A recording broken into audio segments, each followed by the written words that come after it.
Good morning. Good morning, ladies and gentlemen. I hope that you are doing fantastic this amazing morning. Happy new month. I have not seen you in the month of February. This is Feb 5th, the 5th day of the month of the second month of the year 2024. And I hope that you are doing amazing. I hope that now we are all done with January. January is gone. 11 more months to go into the year 2024, and time is rushing by like it has done the whole of 2023. So I hope that you are putting your the things that you're supposed to do in check, that you are actually putting in first steps forward, that you're making steps forward to everything that you have meant to do in the year 2024. That being said, today is Monday number 6. Yes, 6 out of 52 Mondays, which means that we have exactly 46 more Mondays to go. Honestly, like I told you last Monday, it doesn't feel like we have been here 6 times. It doesn't feel like 6 weeks have flown by already, but they have. So welcome to the 6th Monday of the year 2024. Karibu sana to Art and Culture Monday. You're of course watching KUTV with me, Karen Blessing, and we are yet to have another fantastic beginning of the week, because that is our sole duty here. We're here to make sure that your week has started in style, that you're ready, that you're getting the right motivation, the right energy, the right vibe, whatever you want to call it. The right way to start your week starts right here on Art and Culture Monday. And today is no different, because we have prepared a meticulous show just for you. We have an amazing guest list that is just waiting for you. So stick around, sit back, relax, drink your cup of whatever it is that you drink in the morning, and just join me as we go head on into the 6th week of the year. So we are ready to do this. We have an amazing show. Like I said, we are starting of course with our roads updates to get to understand how traffic is doing wherever you are at. Then we will move on into news updates to understand exactly what is happening in the country, and then we are going to move on to our guest list. And today we're going to have 2 amazing conversations, because we are set to do that. We go and look for these conversations because they are conversations you ought to hear, we ought to have, and you ought to hear, and also you ought to participate. So today we've been joined by the cast of the play that is called In Sickness and in Health. A different cast, because we have had a number of their cast before, still talking about In Sickness and in Health. But today we're going to delve in deeper, get to know a whole different cast, by the way, get to know exactly what is their contribution, what message are they trying to push out there. So we are going to have the conversation on the play from Son of Man production called In Sickness and in Health. That is a conversation you do not want to miss, and it's going to be our first conversation of the day. So stick around. Now the good thing is that after we have that conversation, Nina organize for tickets, because that's what I do. So if you stick around, if you're able to stick around throughout that interview, and you can grab yourself a free ticket. All right, so stick around for that one. And then we're going to have a second conversation with a human I have come to adore because of her love of health and just great lifestyle living. And today we are having an amazing conversation, another one that actually I can say that this is an unpopular conversation. We are going to be talking about how to gain weight the healthy way. How to gain weight the healthy way. We're always here, we're talking about losing weight. What do you do to cut your weight? What do you do to get rid of all those extra kilos? But we realize there's a whole population, actually a good number, and she's going to be giving us real-time statistics of exactly what is happening. But a good number of people are struggling with putting on weight, and most of them end up putting on that weight in an unhealthy manner. So today we are going to be talking about putting on weight the healthy way. So that is also another conversation I believe you do not want to miss this morning. And then of course we will head into our art calendar before we leave, just so that we can tell you where to be in this month of love. Of course, karibu sana, the month of love. Karibu to February. Happy Valentine's in advance. Happy Valentine's to all of you that are watching. Today is going to be an amazing show. So grab whatever it is that you drink, head on to YouTube where we are streaming live right about now. If you want to tell me how you're doing this morning, if you want to let me me know how traffic is doing on your side, the general vibe, the general mood of how you're feeling this Monday morning. Rush on to YouTube at KUTV Kenya, drop me your comment, and I'm going to be getting to it in just a bit. So karibuni sana, let Art and Culture Monday officially begin.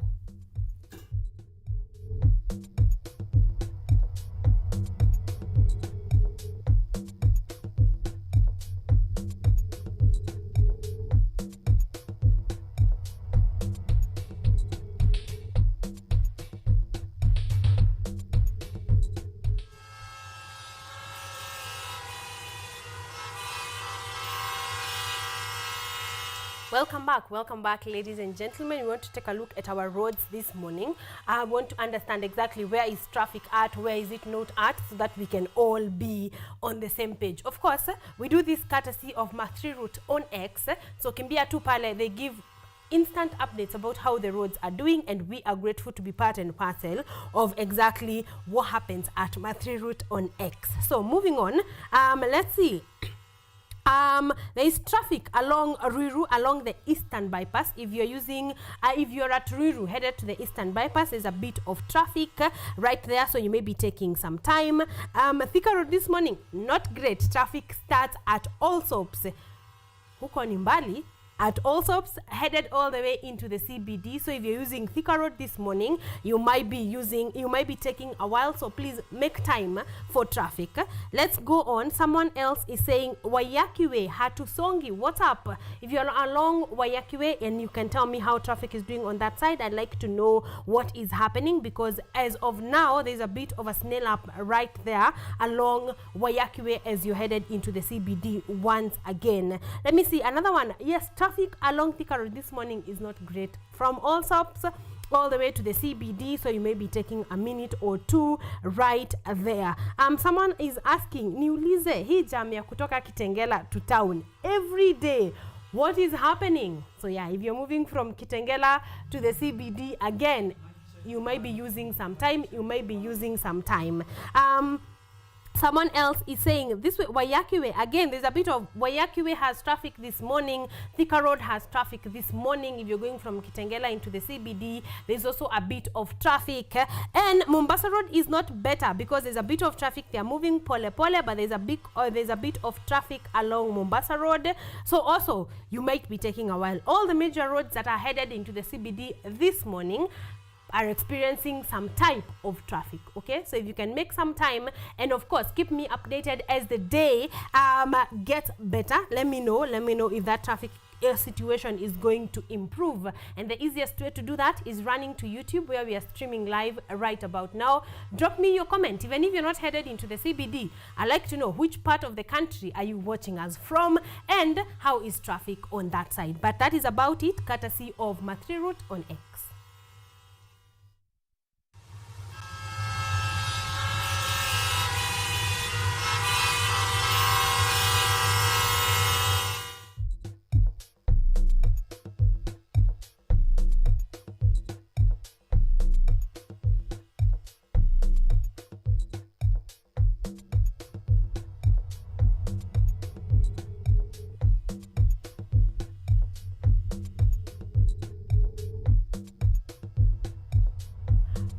Welcome back, ladies and gentlemen. You're watching Art and Culture Monday. We are 35 minutes into the show. We are doing amazing. We are setting pace. We are putting on the bricks to build on Art and Culture Monday this morning. And like I said, we're going to be having two conversations today. Two important conversations. Number one, we're going to be talking on the play that is called In Sickness and in Health. This is a Son of Man production. So we're going to be having a conversation with the cast of the play In Sickness and in Health. And I like that we are actually going to get a different perspective, because like I said, we have had this conversation before, but the play has a huge cast and a huge crew because they're trying to put together something amazing. So we want to sit down and understand exactly exactly what it is about in sickness and in health that we need to know. That why are we being called to the theaters? What is the reason for the 10th and the 11th of February for us to be at Kenya National Theatre? We are going to disseminate that conversation very in a huge way, in a large way. So stick around. You are going to want to have this conversation with me. And even as we talk matters theatre and the film industry in general, of course, the country, the film industry, the theatre industry, all of us are mourning together over the death of one Charles Ouda, or Charlie, who passed on the night of the 3rd of February. So we are going to be doing a tribute for Charlie because, hey, he deserved it. He deserves that and much, much more. So we are going to be doing a tribute on Charlie. So if you're sticking around, you want to know what is it that he was doing so well that the country is mourning right now. So we are going to be delving into that a bit later into the show, even as we also go on into the mourning of the Namibian president. Yeah, this is a heavy week, is a heavy morning, but we are going to be doing all of that because all of these things concern us. All right, so stick around, do not go anywhere. We are about to start on our very first conversation on the play that is in sickness and in health. Catch you in a bit.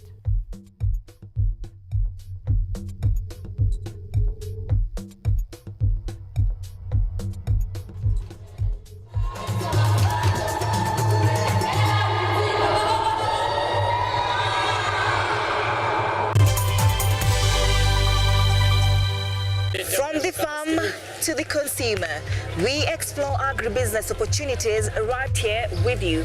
Changamoto lingine ni soko. Soko saa ingine bei inashuka tu drastic, kama saa hii hoho imeshuka chini. On Money Monday, we explore business stories and engage business professionals as reference points for analyzing investment opportunities. Last year, the economy grew by 4.8%. Which is really an indication of the resilience of the economy. If we don't grow the economy, then we cannot have economic transformation. We shall bring you up to speed with everything taking center stage in the business world and the state of the nation. Join me, Ann Odida, every Sunday and Monday for captivating, entertaining, and informative stories at 9 p.m.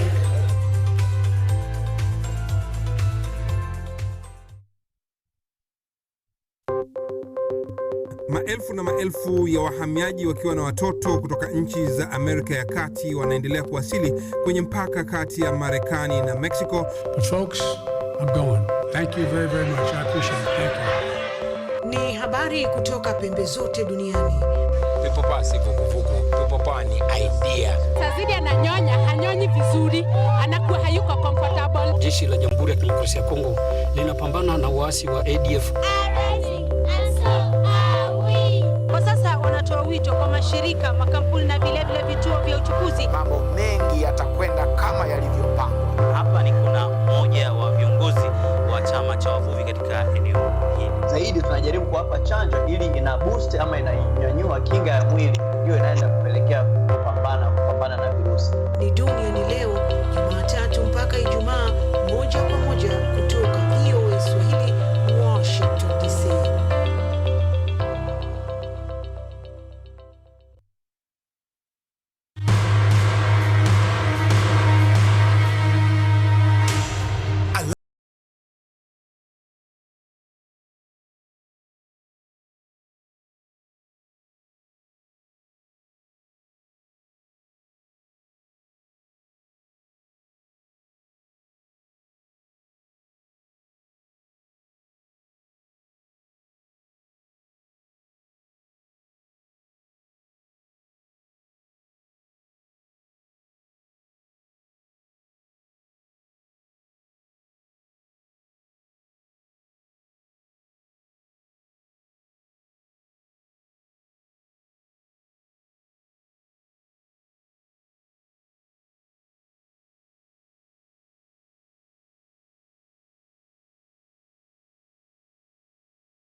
maarufu kwa kuzalisha maziwa na ukuzaji wa majani chai. Pia, serikali ya kaunti inawahimiza wakulima kukumbatia mitindo mingine ya kilimo kuzidisha mapato. Kama kuna kikundi moja inafanya biashara ya kuuza kuku, hao pia tumewafadhili kuwafunza jinsi ya kuhandle zile kuku kwa sababu wanaleta kwa wingi.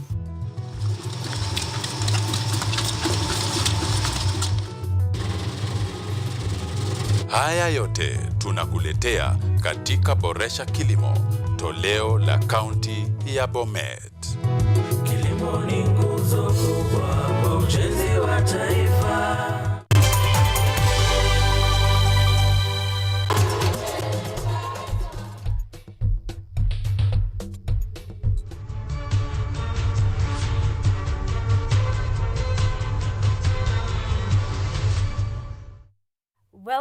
Welcome back, ladies and gentlemen. You are watching Art and Culture Monday, and you're with me, Karen Blessing, and we're having a fantastic time because I'm not alone in studio. I'm joined by two, what's the word? I want to say professionals. What word? Thespians. Thank you. My producer ananiambia the hat, the big hat they can wear is thespians, and we are here to talk about the play that is called In Sickness and in Health. And without wasting much time, I want them to introduce themselves. One of them has been here before. The other one we've been chasing to be here. I am very happy. Debts have been paid. Son of Man, you're keeping your word. A big to all of you for bringing me Saisi.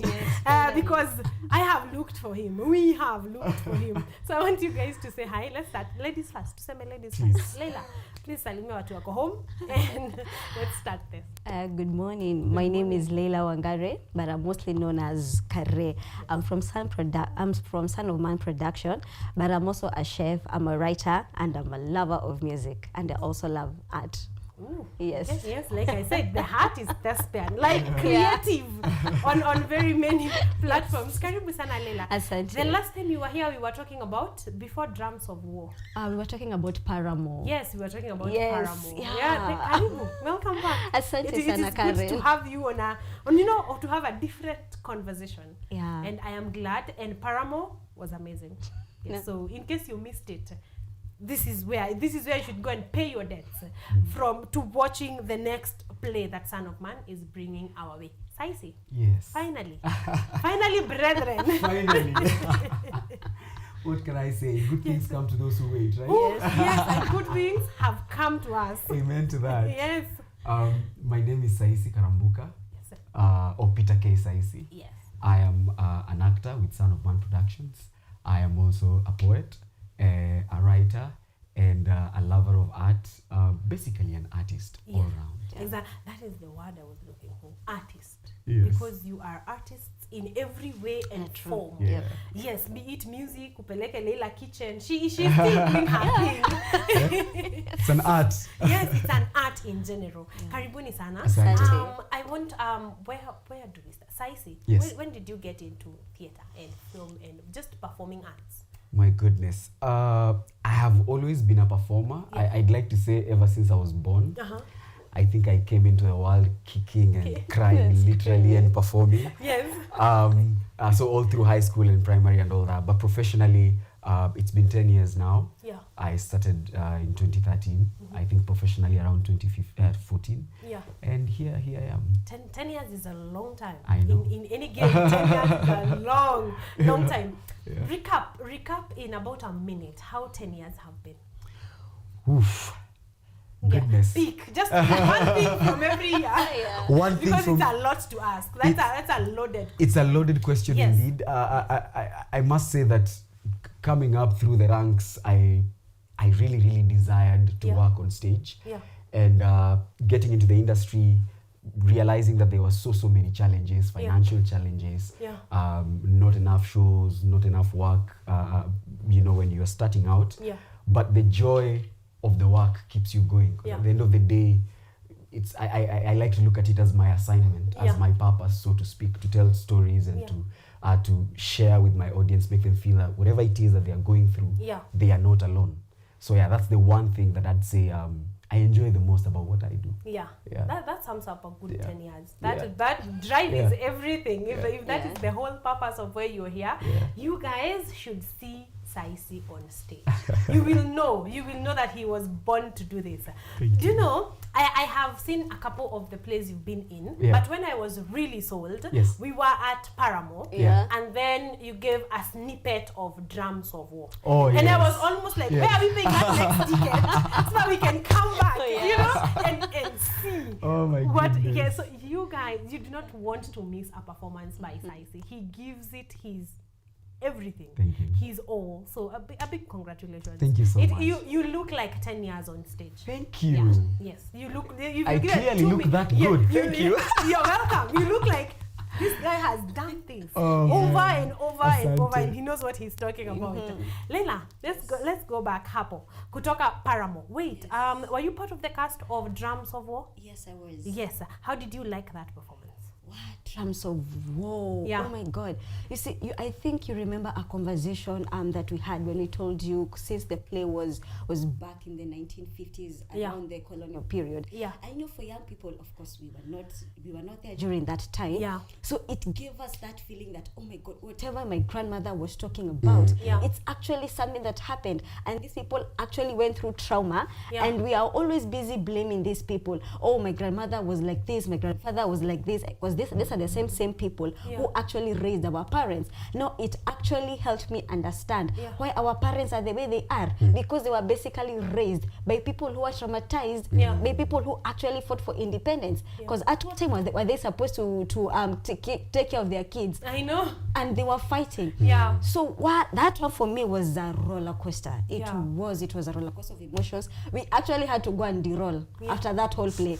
We couldn't go home like that. We couldn't.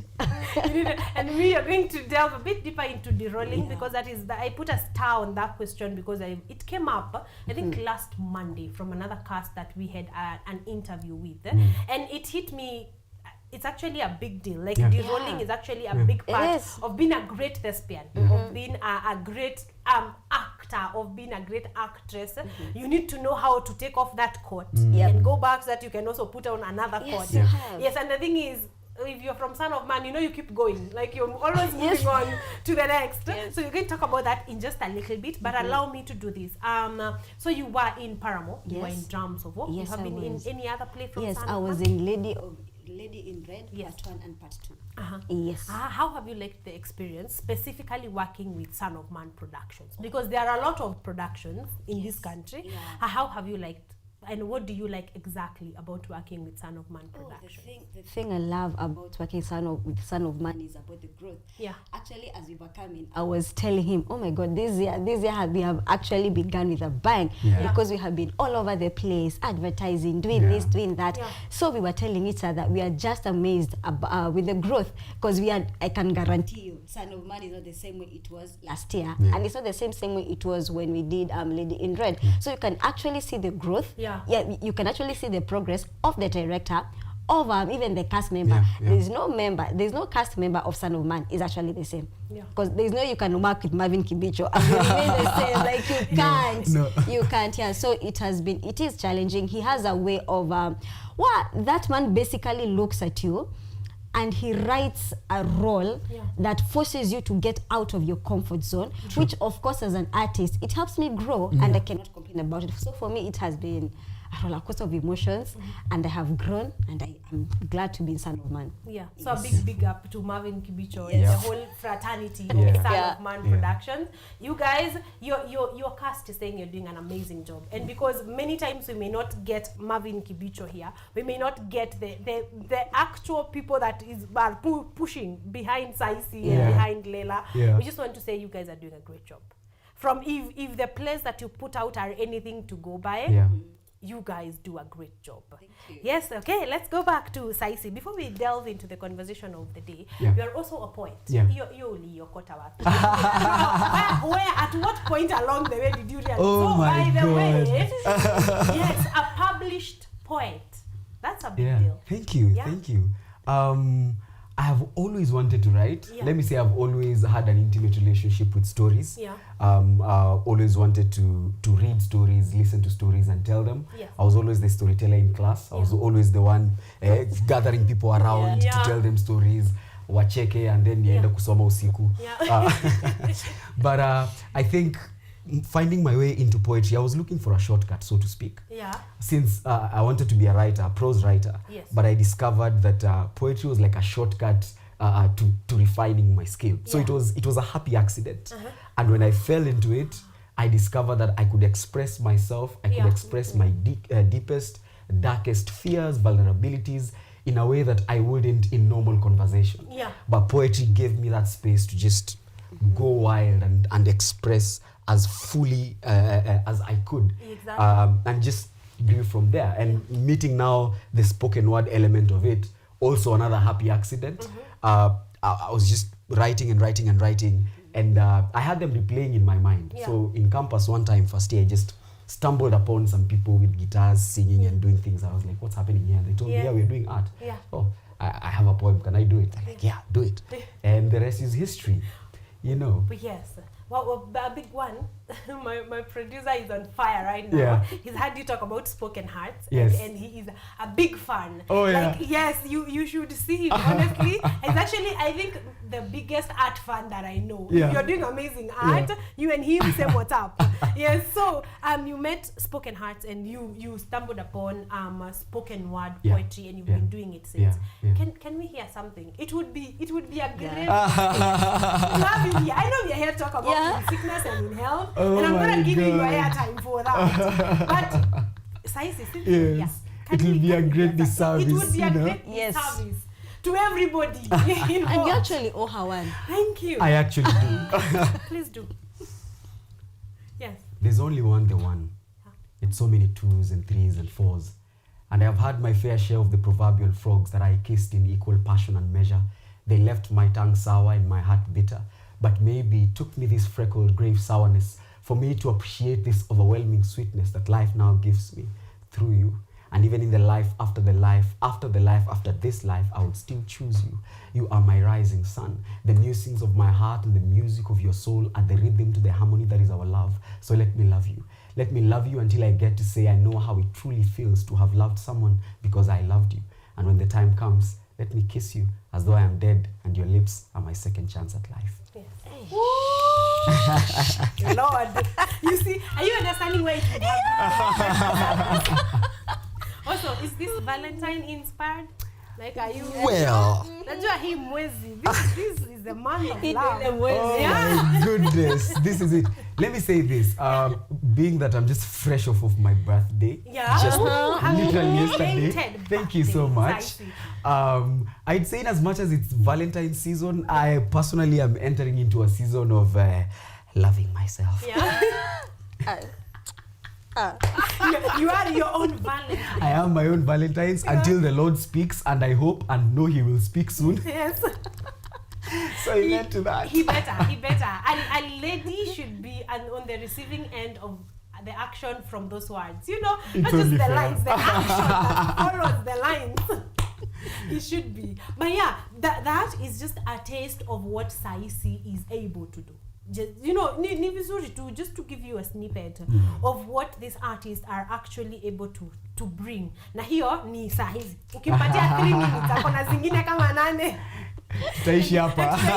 We actually sit here for a moment. I feel like we have laid good ground. Now you know the kind of people that you're dealing with. You know the kind of talent that is on your screen. So let's talk about in sickness and in health. One, did we know about this when we were performing some Drums of War? Did we know that in sickness and in health was going to be the next play? Leila. Yes, actually we did. Yeah. Marvin has a way of telling you after Drums of War. He just told us, namkange mkijua. You know, he actually even, that's how he begins his statements. Namkange mkijua. Prepare yourself emotionally to actually tackle cancer. He actually talked about this last year, and he told us, guys, I would love us to do a play about cancer, because it's something that is actually plaguing the nation. And unfortunately, this is a disease that affects both genders. It affects all ages. Yes. You see, I'm sure you have seen kids who have leukemia, kids who have, like, you've had all these things. And I think it's something in his heart because we have a very close member of our family who passed on due to cancer. So it's something that is in his heart, something that is in my heart. We also have close friends. We have also lost close friends due to cancer. A very young girl, you know. So I actually looked at him and I told him, are you sure? Like, are you sure you want to do this? You know? And then he also integrated it, of course, with family issues, because the problem with cancer, Karen, is people always focus on the patient. They never focus on the family, like how has this thing affected the family? You know, cancer always, it's a stage thing. Stage one, it actually goes in stages. And people, even me as a family member, of course I will focus on the patient, but how has cancer affected the caretaker and the people around, you know? And of course, during that time, you can't just focus on, you just can't focus on the other people. You have to focus on the patient, you know? So I think that is the whole thing he wanted to integrate, and that's what he had to tell us actually during Drums of War. That prepare yourself emotionally. You think Drums of War was a roller coaster emotionally, prepare for something. From 1950 to the current situation. Yes. Yeah. Wow. I think that I was asking that because I felt like this being as heavy as it is, the conversation about in sickness and in health, you needed some preparation. Yes, you needed to internalize even before you see what the story will look like. As I was telling you guys before we began, it feels like why? Like, because when you say cancer, it feels like everyone in the room can relate. If it's not a family member, it's a friend. It's not a friend, it's someone you see. And then this is not a men's thing, it's not a women's thing, it's not a kid's thing. You almost think this conversation, we should have had enough of this conversation by now. Why aren't we having enough conversations around cancer? Saisi? I think there's the element of fear, a fear of the unknown, so to speak. And the play addresses this at length, that we'd rather just, you know, dig our heads in the sand and because the fear prevents us from even getting screened, knowing our status, knowing confronting it, so to speak. So the result of that is you only speak about it when it comes close to home. I was having a conversation with a friend and they told me a close family member was affected and it opened their eyes, and he confessed to me that his life literally changed. And you don't see it the same way. It's almost as though before you are in a bubble, and once your bubble burst, that's it. So indeed there's need for more conversation, and there's need for guys to overcome that fear, because again, at the end of the day, the earlier you catch it, you know, the better. You know, so if we allow the fear to reign over us, then it's going to be too late. Yes, because now we find out we do not have time, we do not have the mental preparedness, we are not anywhere close to actually being able to tackle this. And now it's here, and this is stage 3, and this is, you know, things are progressing, because the whole, like Saisi has said, the whole point of having these conversations is for us to be ready in every way, in every manner that matters, to actually know that it is not selfish to ask the family member, how are you guys doing actually? You know, because if we continue, if this trend continues, we're just getting worse and worse than anything. I think that this is a conversation that should be had. And the problem, like Saisi has said, when you're having this conversation, when it is right at home, we have already failed at step 1. We ought to have it when it was uko. If it happens, and we pray that it doesn't, we are at least better prepared. So then you were told you were going to do a play about cancer. What was your reaction towards this first script that you saw? So you're like, okay, so now tumemaliza Drums of War. Saisi is done rolling because it was heavy. Oh my God. Here's the next heavy thing. I feel like Mami Kibicho is oh my God. And I love him so much. He's my brother. And I sometimes I tell him, challenge me. And then when the script arrives, I go, oh my God. I brought this upon myself. Why did I even say anything? Because Drums of War was heavy, but nothing could have prepared me for what in sickness and in health is. Because as Leila mentioned before, it's not just only about talking about the disease itself, it's also about the family dynamics and how they change as a result of, you know, having cancer in your, you know, in and around you. Especially the way my character is affected and his family relationships are affected. I really felt for him. I really did. And I feel that that heaviness, I don't know what I'm going to do about it after the show, but it changed my thinking, it changed my heart a bit. It opened me up to the reality of the situation, that people are actually carrying really, really heavy burdens, especially the caregivers and the family members, how intensely they are affected and how their lives, you know, literally change forever. So yeah, that was my reaction when I read the script. It took my breath away, and immediately I was thinking, how am I going to be able to do this? You know, when you're talking about derolling and taking off the coat and putting on another, there's that, you have to draw that line very clearly between your own personal life and the character itself, exactly, so that you don't lose part of yourself in the character, because that's very, very possible. Exactly. Yeah. Wow. So this is heavy. This is a conversation that is heavy, but also knowing Marvin Kibicho's writing, it's not going to be all sobs. You will not be crying from beginning to end. I promise that he has put people in there, less people in there that are going to make, you know, smile a bit. I know these heavy conversations, but smile a bit. How long have you guys been at rehearsal? Oh, we began early in January. We began early in January. Like I told you, this play is all about it's so emotional. I got scared when I first saw the script, and I told Marvin at our first rehearsal, at our first reading, I told him, wow, like, are you sure? Like, I remember I called him and I asked him, are you sure? Are you sure? Like, are you sure? Because like I've told you, this is something that has affected us one way or another, directly or indirectly.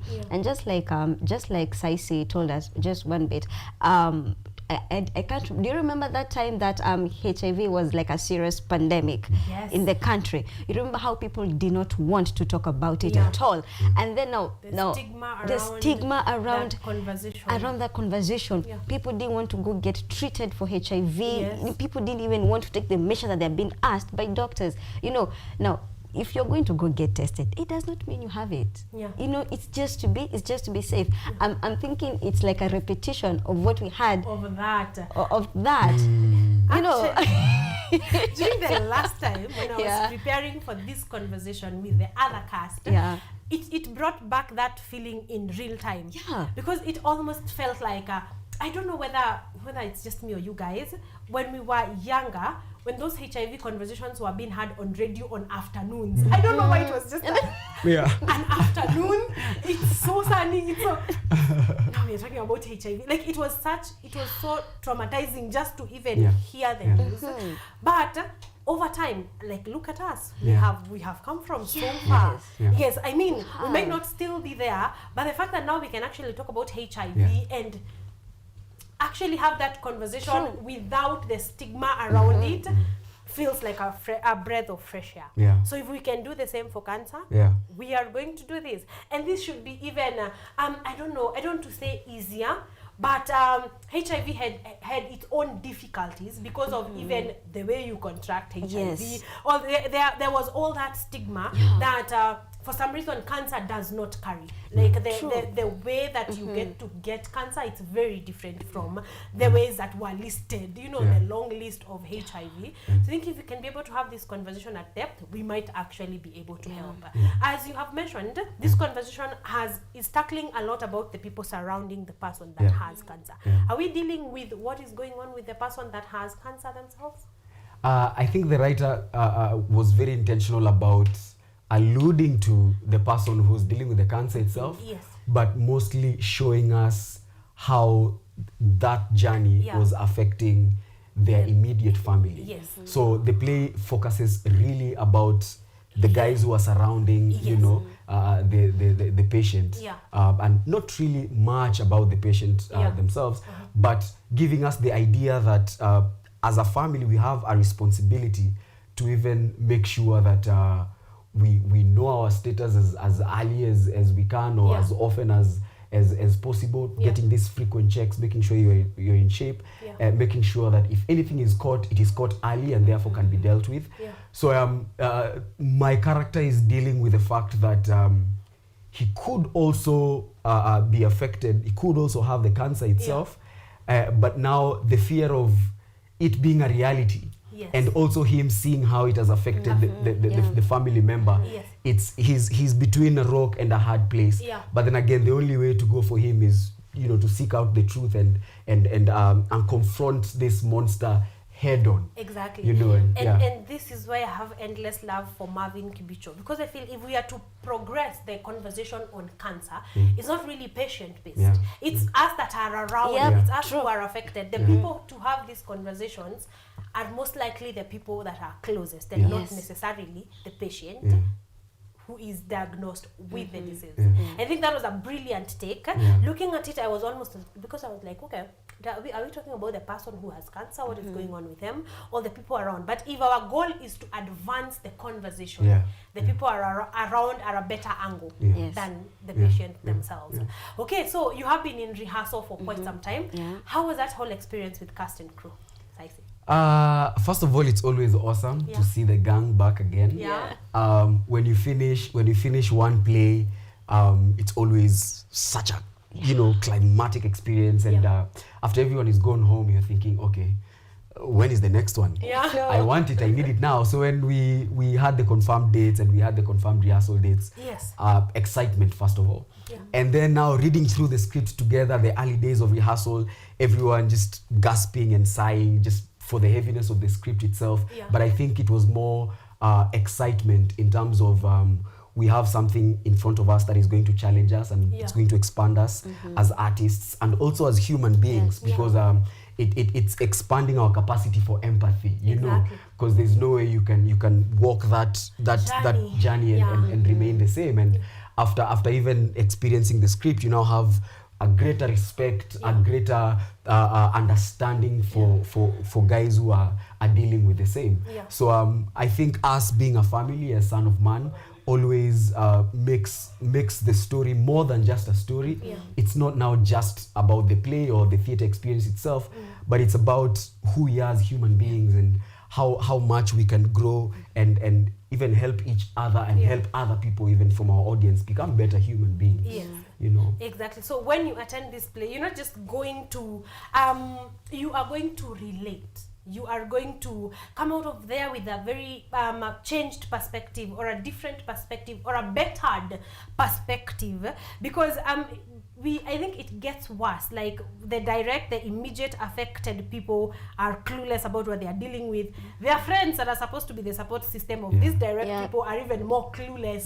So we become better humanity by watching In Sickness and in Health. So if you thought your ticket money was just buying some fun time, it's buying more than that. It's buying you perspective. And perspective in life is everything. So come watch In Sickness and in Health. Also, there is no interview about Son of Man that I don't ask what is wrong with Marvin. But really, he has fair to question. Be in sickness and in health. They're very wedding vows. Really? Really? Like, wait, was that a Marvin idea? It was a round table that you guys... You know, that what should we call this thing? What sick ring can we call? Actually, let me tell you the funny thing, because we have a group, of course, on WhatsApp. So the before he actually came up with the title, the group was loading. Literally, that was the name. That was the name loading. Of loading. That was the name of the group. So once we saw, and then this is the funny twist about the name. Like you have said, like it's like you picked it from the wedding vows. I also want you to look at it from this perspective. In sickness, the person who's sick, and in health, as healthy people who have to deal with this sick. Are you understanding? Yeah. And it also comes Yes, health-wise, physically, mentally, Yeah. and also spiritually as a person, depending on your religion, because it is not one-based religion. Depending, you see. So it's basically the name touches on every single aspect of you being sick and also you being healthy. Yes. I had not seen that perspective. I told you people, and I'm not even paid for the ticket yet. I told you because it was what came to my mind was my wedding vows. That was the first thing. You said in sickness and in health, and it's almost like even when you're saying it during the wedding vows, it's almost like scary, like like you're crossing fingers. I am gonna say this, but I pray that this does not actually happen, because it changes everything. I think I have been around a close friend dealing with a kid that is anemic, and the struggle is I just want to come there by them because I need a perspective. And then because also I think the other thing I have realized about cancer and cancer patients all around is that we tend to be there for a few times. I can only be there so much. Like I can only be there at some point. I'm like, hey, nimekuwa kwa saisi every day this month, and then that is the time the next month is getting even worse. So even for us to get the patience, the perspective, the sympathy, to actually be there all along, because this person is not taking a break, they are there. So I thought that is another perspective that we really need. If this is not calling you guys to come and watch in sickness and in health, I don't know what will. I really do not know what will. Okay, so then you moved on from the script and all the gasping and realizing this is heavy, putting in the work, becoming the people that need to tell this story, because hatuna script. We are relying, you are our script. We are relying on you to tell the story. Now that we are so close to actually the D-Day, how are you guys feeling about your preparedness to tell the story? Saisi? How prepared are you? How are you feeling? I think this is the week that it's going to really dawn on me. I think when we resume rehearsal tomorrow, I think it's going to hit me anew. Because previously, I've been working on the technical stuff, blocking, screening, blah, blah, blah, blah, blah. But now at this stage, I think this home stretch, we are now going to go deeper into now, the weight of the story, the underlying emotions. You have your blockings, you have your lines. So now, can we now see it come to life? So I think I'm feeling excited because now as an actor, the role is really, really challenging, and I like that because it's expanding me. And also, as a person, I'm excited for my audience, for our audience, because I feel like they're going to experience I don't know what to call it. It's going to be a beautiful catharsis, because Marvin has given to us something that is going to make us cry, and make us laugh, make us angry, make us frustrated, make us think. I mean, it's like it's an all-round, it's an all-round experience, and I'm very excited for it.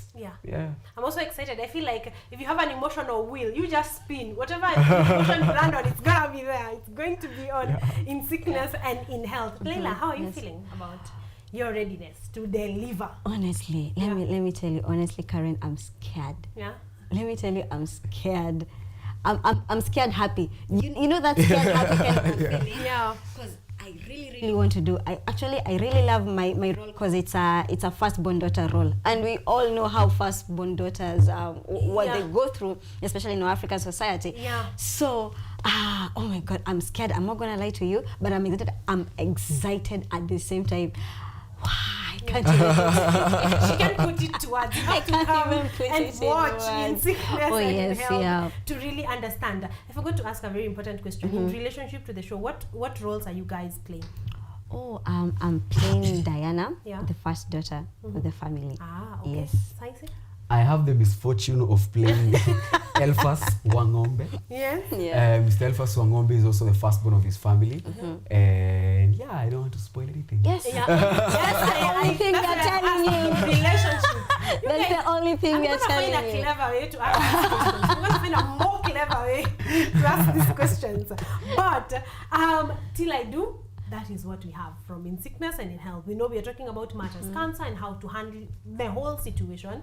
And like I said, do not be fooled. You're not going to be crying from minute 1 to an hour 30 or 2 hours. No, you're going to be having a bomb time. You're going to smile through it. You're going to cry. It's going to be a roller coaster of everything that is going to be there. Is there music in there? Yes. Oh my God. Yes, we do. Yes. Oh my God, yes, we do have music.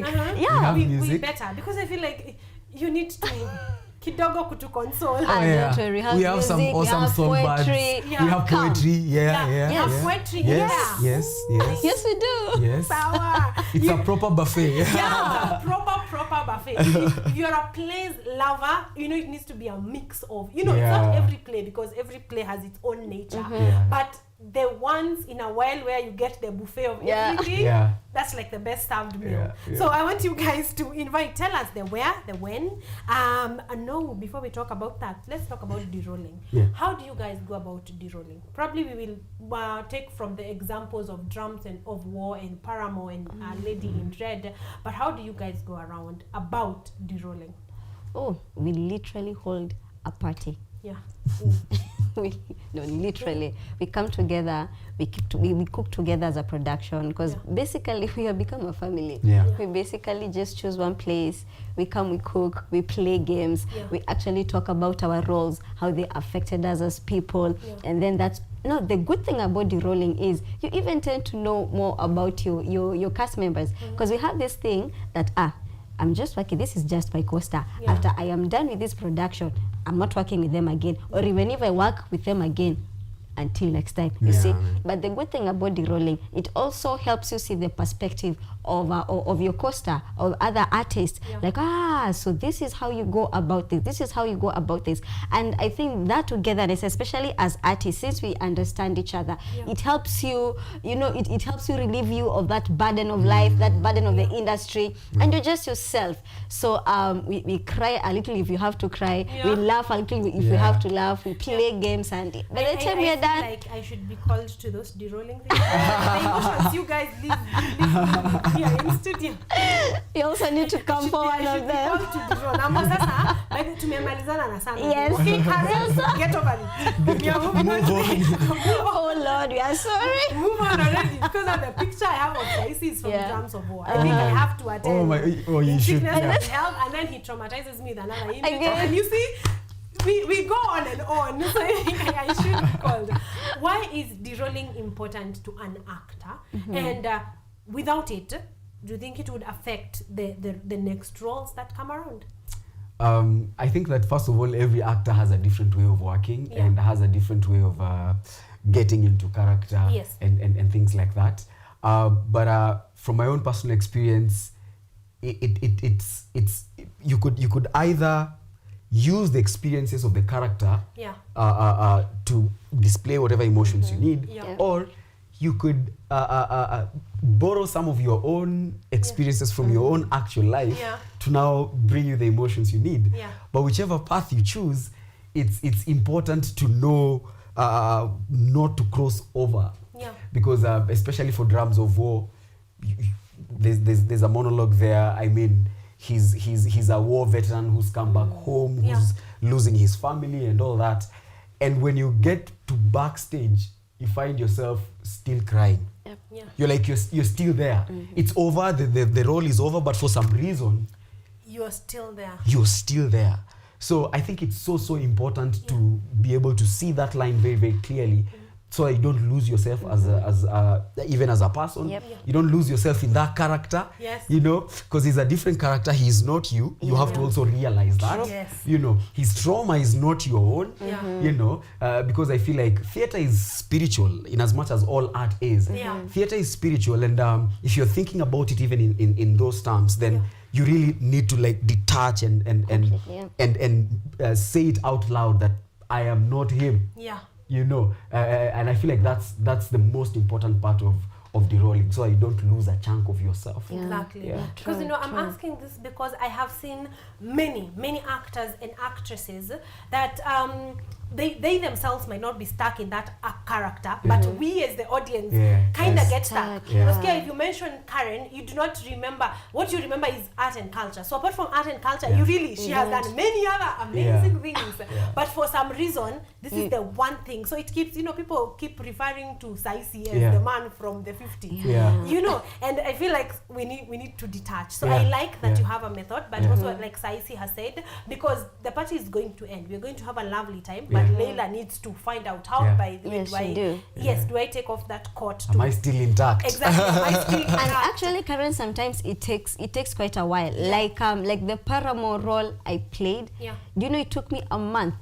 Yeah. It took me a month to get out of that Abby character. Yeah. Because and it's actually our stage manager who pointed it out, and she told me, Leila, what is going on? So I asked her what. She told me, you do realize you're still behaving like Abby.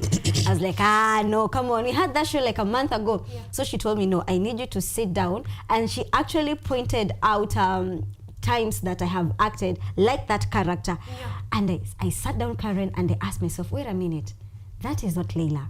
That is Abby. So I had to sit down and literally start saying it to myself. I kid you not, Karen. I stood in front of a mirror and I said, now, Leila, you are Leila, you are not Abby. I had to do that for like a week until I came back to my senses. It's crazy. So sometimes the character can refuse to leave you alone. You know, for Drums of War, the character was named after me. So it's like, no, that's Peter, the character, and this is Peter Saisi. So it's even harder because I Peter, the character, the person, all of you are in there. So this is for actors and actresses, and I know you guys watch this show. So just let you know to draw the line. I think what we are saying is draw the line between your character and you as a person. I think also just to add one more statement, I'd say as well for the actor, expose yourself to at least different characters every other time. So once you're done a very heavy dark character, go on the other side and do something different, expand the range so you don't get stuck in a certain so that now you're not a murderer in everything. In every play that you are the guy that murders people. And also that I think improves versatility. You're the guy that murders people. You could take on those back to back, and then when we see when you're like that one's about to kill someone. So move on. Be versatile. True. And thank you for bringing out that, because also that also expands your range as an actor. So you can be able to do many things, therefore you're not stuck to one specific person. Okay, nice conversation. Give us the when, the where, the dates, and the tickets. In sickness and in health, the Kenya National Theatre, Kumbi Mdogo. We are on 10th and 11th of February, basically this weekend. And we have 2 shows for each of the days. We have shows at 3 p.m. and shows at 6 p.m. And we have tickets right now at 1,300 bob. Hey, are you going to tell them the rest? Actually, there's not much to say. You can also get them at mook.com. Yes. Exactly. So I think I have repeated this and I will do it once again. The 10th and the 11th. For me, a Valentine Day. Stop waiting for 14. Not. Get your tickets right now. 1,300 for advanced single tickets and 20 couple tickets. Couple tickets, it's 2,100, right? 2,100. So hata ukipata mpoa tunakusevia transport. Okay? So come the 10th and the 11th. And I like the placements because if you're not available on Saturday, you can be available on Sunday. If you work during the day, you can still chuck off work and be there for the 6 p.m. show. And you're still going to have an amazing time. Whichever show. That's another thing that you need to take back to Son of Man Productions, Makofi, because all the shows that are there are equally well done. I get the raha of the last show, like you're done. But each of the shows, you guys give it your all. And I like that. So whichever show you will be able to attend, you're going to have a fantastic time. So Kenya National Theatre, Ukumbi Mdogo, the 10th and the 11th, basically this Saturday and this Sunday, 3 p.m. and 6 p.m. Get your tickets at mook.com. Kimbia to just type in mook.com, then look for A Son of Man Productions in sickness and in health. Grab your ticket, and like I said, I'm gonna be there because Beryl is on my neck. She literally said she's going to come here in studio to just look at me and then go away.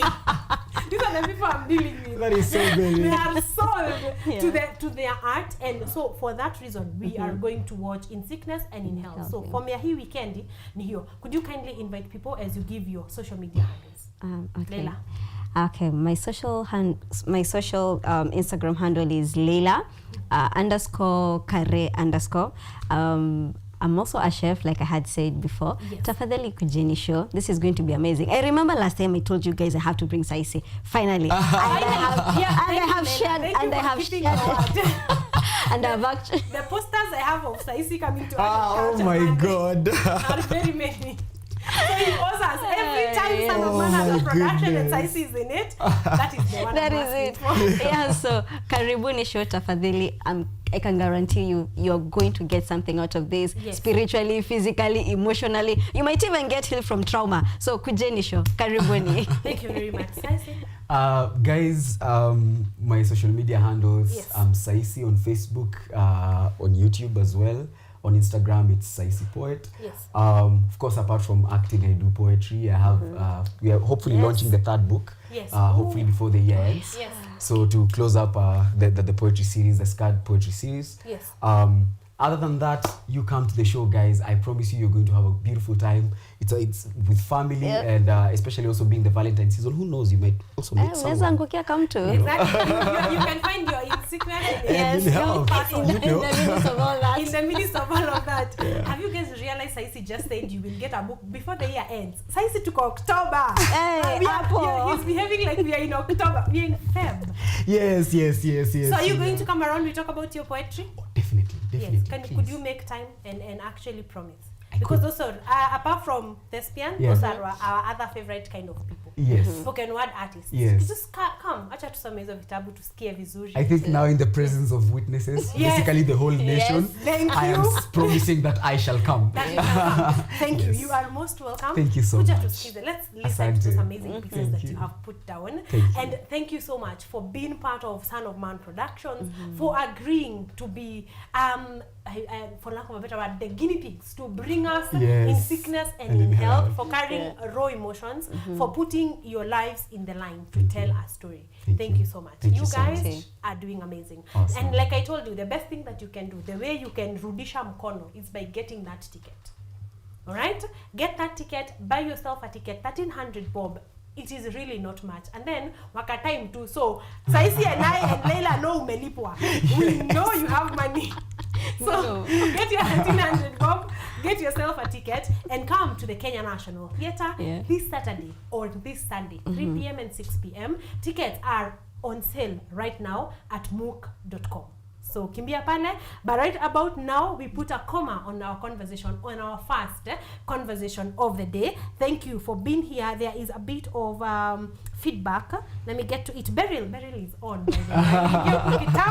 Good morning, Karen. Tuning in live. Thank you, Beryl. I know she was listening to everyone. Asante sana. We're coming back with more comments, but right about now, ladies and gentlemen, we want to take a short break. I'll see you on the other side of the break.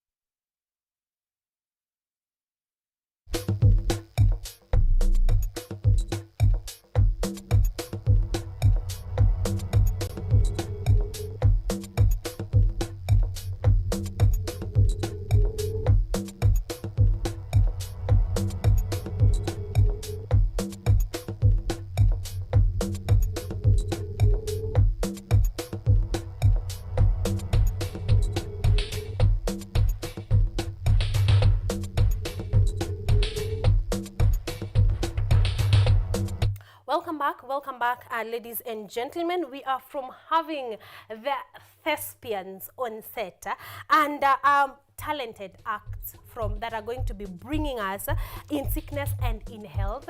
We have had that conversation with so much passion, and you can only get more at the Kenya National Theatre this Saturday and this Sunday, 3 p.m. and 6 p.m. And on that same breath, we are celebrating a God-given thespian that was given to us for a very short time of 38 years, and he was a phenomenal man. I am talking about the famous Kenyan actor Charles Ouda, famously known as Charlie. He passed on the 3rd of February, on the evening of the 3rd of February. And he was phenomenal. He was known for his works in the industry, in the theater and in the film industry. He did amazing work. He delivered. He is phenomenal. He was phenomenal. It almost feels like it almost feels abnormal to have this conversation in past tense. You know, it almost feels like what exactly are we doing? What exactly are we doing here? So we are here to commemorate or to celebrate the life of one Charlie Ouda. Most of you may know him as the guy from No Zone. You know the kid guys from No Zone? He was a vibrant spirit. And then, amazingly, he derolled from our conversation, and he went on to many other works, including the huge what do I call it? Film that is called Salem. He was currently playing Salem, and I honestly do not even know how we are going to watch Salem. As a fan, I'm a very, very big fan. He was part of the cast of Salem. He was doing phenomenally. I don't think we can look at Salem the same way, and it is with heavy hearts. There's not a lot of information surrounding exactly what happened, and we respect the family, the friend, the fiance, Shiko Morioki. If you guys know Shiko Morioki from BBC, she does amazing work. Shiko Morioki is one. She says she is a modern age mentor, a modern age, like she is doing the film, the theater space, the media space. Shiko is really one of the very best. If you're wondering, Shiko Morioki was the fiancé to Charles Ouda, just engaged 6 months, just 6 months. It is unbelievable. We cannot fathom if this is what we are going through as a nation. We cannot fathom what Shiko or the family is going through right now. So all we can do really is to send our love, to send our condolences, to pray that the Lord comforts you in ways that no man can. All right. Charlie was also in Makutano Junction. If you don't know him from No Zone, then you most likely know him from Makutano Junction. And he did an amazing work. He is one actor who, everything that he was involved in showed a very different version of him. You know, he was also part of the casting, Pepeta, if you know the famous Pepeta, and he did phenomenally. Wherever you know him from, you know a different perspective, you know a different version of Charlie, but all of us can agree that all of us are in mourning at the moment from his passing. And of course, like I said, we are sending our condolences, our love to Shiko Morioki, and of course to the entire Charlie's family, and to the entire just film industry, media industry, because all of us can unanimously agree that indeed this was a huge blow. To all of the ones, family, close friends, family, workmates that actually worked with him to literally the very last day. We are sending our love and our condolences to all of you from, of course, myself right here is Karen Blessing from Art and Culture Monday, and from the entire KUTV fraternity. We have indeed lost an incredible human being. Please, if you can be able to support them in any way, from financial support to emotional support, in any way, if you are closer to that circle of family and friends, kindly do support them in any way that you can. All right. Okay, moving on from that to also, again, other heavy news. The Namibian president has passed on. President Hage Geingob, who was serving his second and last term as the Namibian president, has succumbed to cancer at the age of 82. The late Geingob was the chief architect of the Namibian constitution, and Kenya's President William Ruto has mourned him as a believer in a unified Africa who strongly promoted the continent's voice and visibility at the global arena. Former President Uhuru Kenyatta, who was also privileged to interact with the late Gengnob, sent his condolences to the people of Namibia while remembering his contribution to the welfare of the people of Namibia and Africa as a whole. On his part, Kenya's opposition leader Raila Odinga has also said that Africa has lost a true Pan-Africanist. Nangolo Mumba, who was the vice president, now assumes Namibia's top office until November, when the country will prepare for elections. Kwa dakika moja tusimame kwa heshima ya Rais Geingob, president wa Namibia ambaye alifariki leo asubuhi. Asante sana, na nitauliza wale wote wanaohusika, tukishapata habari kamili tutafanya vile kwa heshima tutaweka bendera yetu nusu mlingoti kwa sababu ya kumuenzi rafiki yetu, kiongozi katika bara letu la Afrika, rais wa kule Namibia. Okay, of course, we also send our condolences to the Namibian president's family and the whole country of Namibia. Exactly, but we send our condolences and our love as you go through these hard times.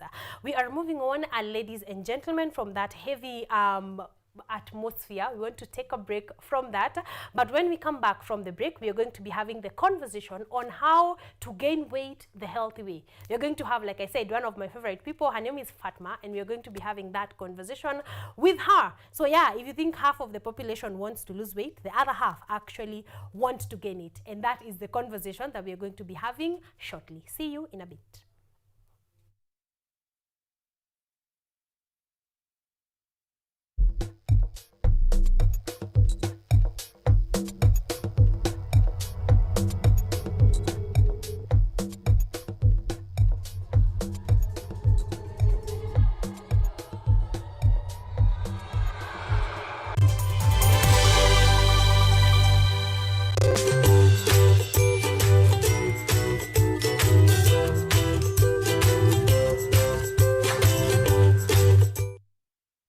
Welcome to Children's Corner.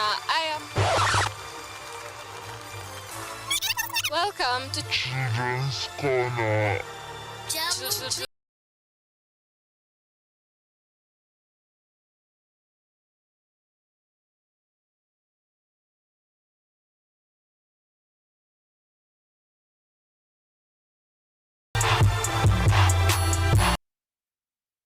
Technology, science, innovation, ICT and research. These are the ingredients upon which the solutions to the 21st century problems are founded. In a world that is rapidly changing, it's all hands on deck to ensure a balance in all fields of life.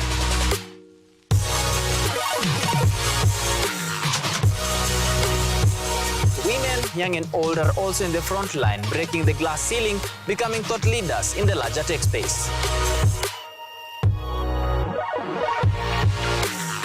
Not forgetting other societies marginalized. And when the tech Avengers come together, we inch closer to a much safer, efficient and sustainable world.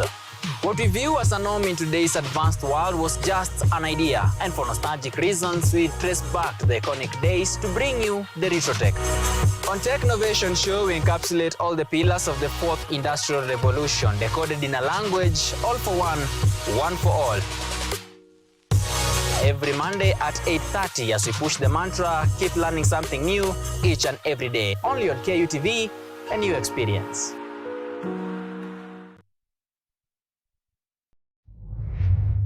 Fashionistas, get ready to level up your style with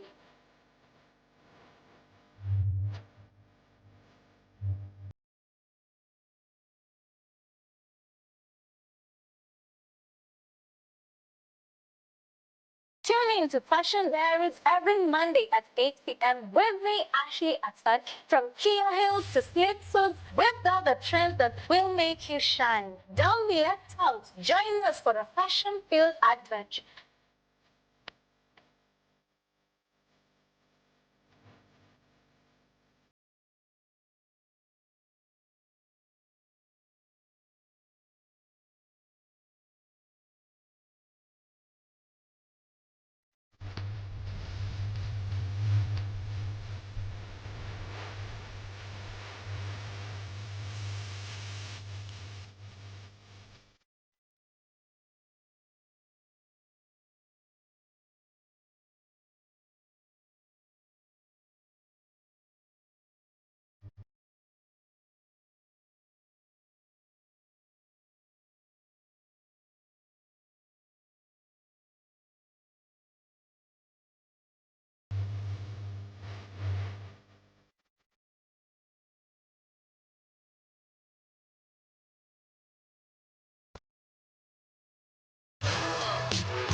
Welcome to Engine, where we ask the coolest questions in science.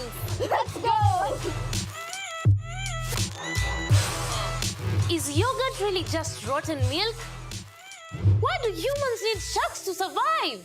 How did a 12-year-old boy from Africa invent modern vanilla farming? How do you deliver medicine to a chimpanzee?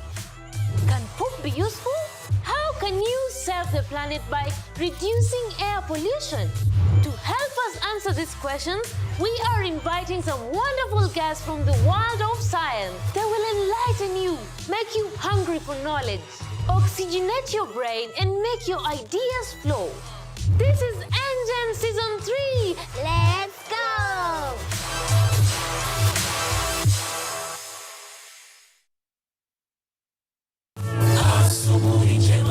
The fear of the Lord is the beginning of wisdom. The Bible says, when he spoke, then he spoke a parable to them, that men always ought to pray and not lose heart. Christ says, I stand in the door and I knock. Whoever hears my voice and opens, I will dwell with him. Like the moon, I will fade, but like the star, I will rise again. And though I fall, be rest assured that I will rise again. Go to the hospitals, tell them that God will heal them. Go to the prisons, tell them that they'll be free. Go to the crusades and tell people that Christ is coming, and sooner than the word itself is the second advent is imminent.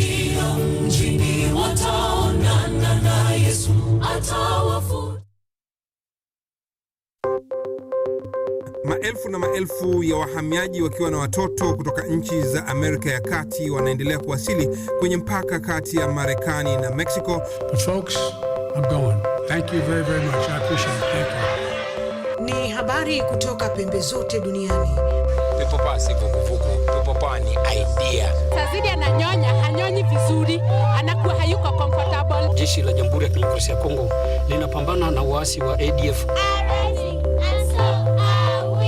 Kwa sasa wanatoa wito kwa mashirika, makampuni na vilevile vituo vya uchukuzi. Mambo mengi yatakwenda kama yalivyopangwa. Hapa ni kuna mmoja wa viongozi wa chama cha wavuvi katika eneo hili. Zaidi tunajaribu kuwapa chanjo ili ina boost ama inanyanyua kinga ya mwili, hiyo inaenda kupelekea kupambana na virusi. Ni Duniani Leo, Jumatatu mpaka Ijumaa, moja kwa moja kutoka VOA Swahili, Washington DC.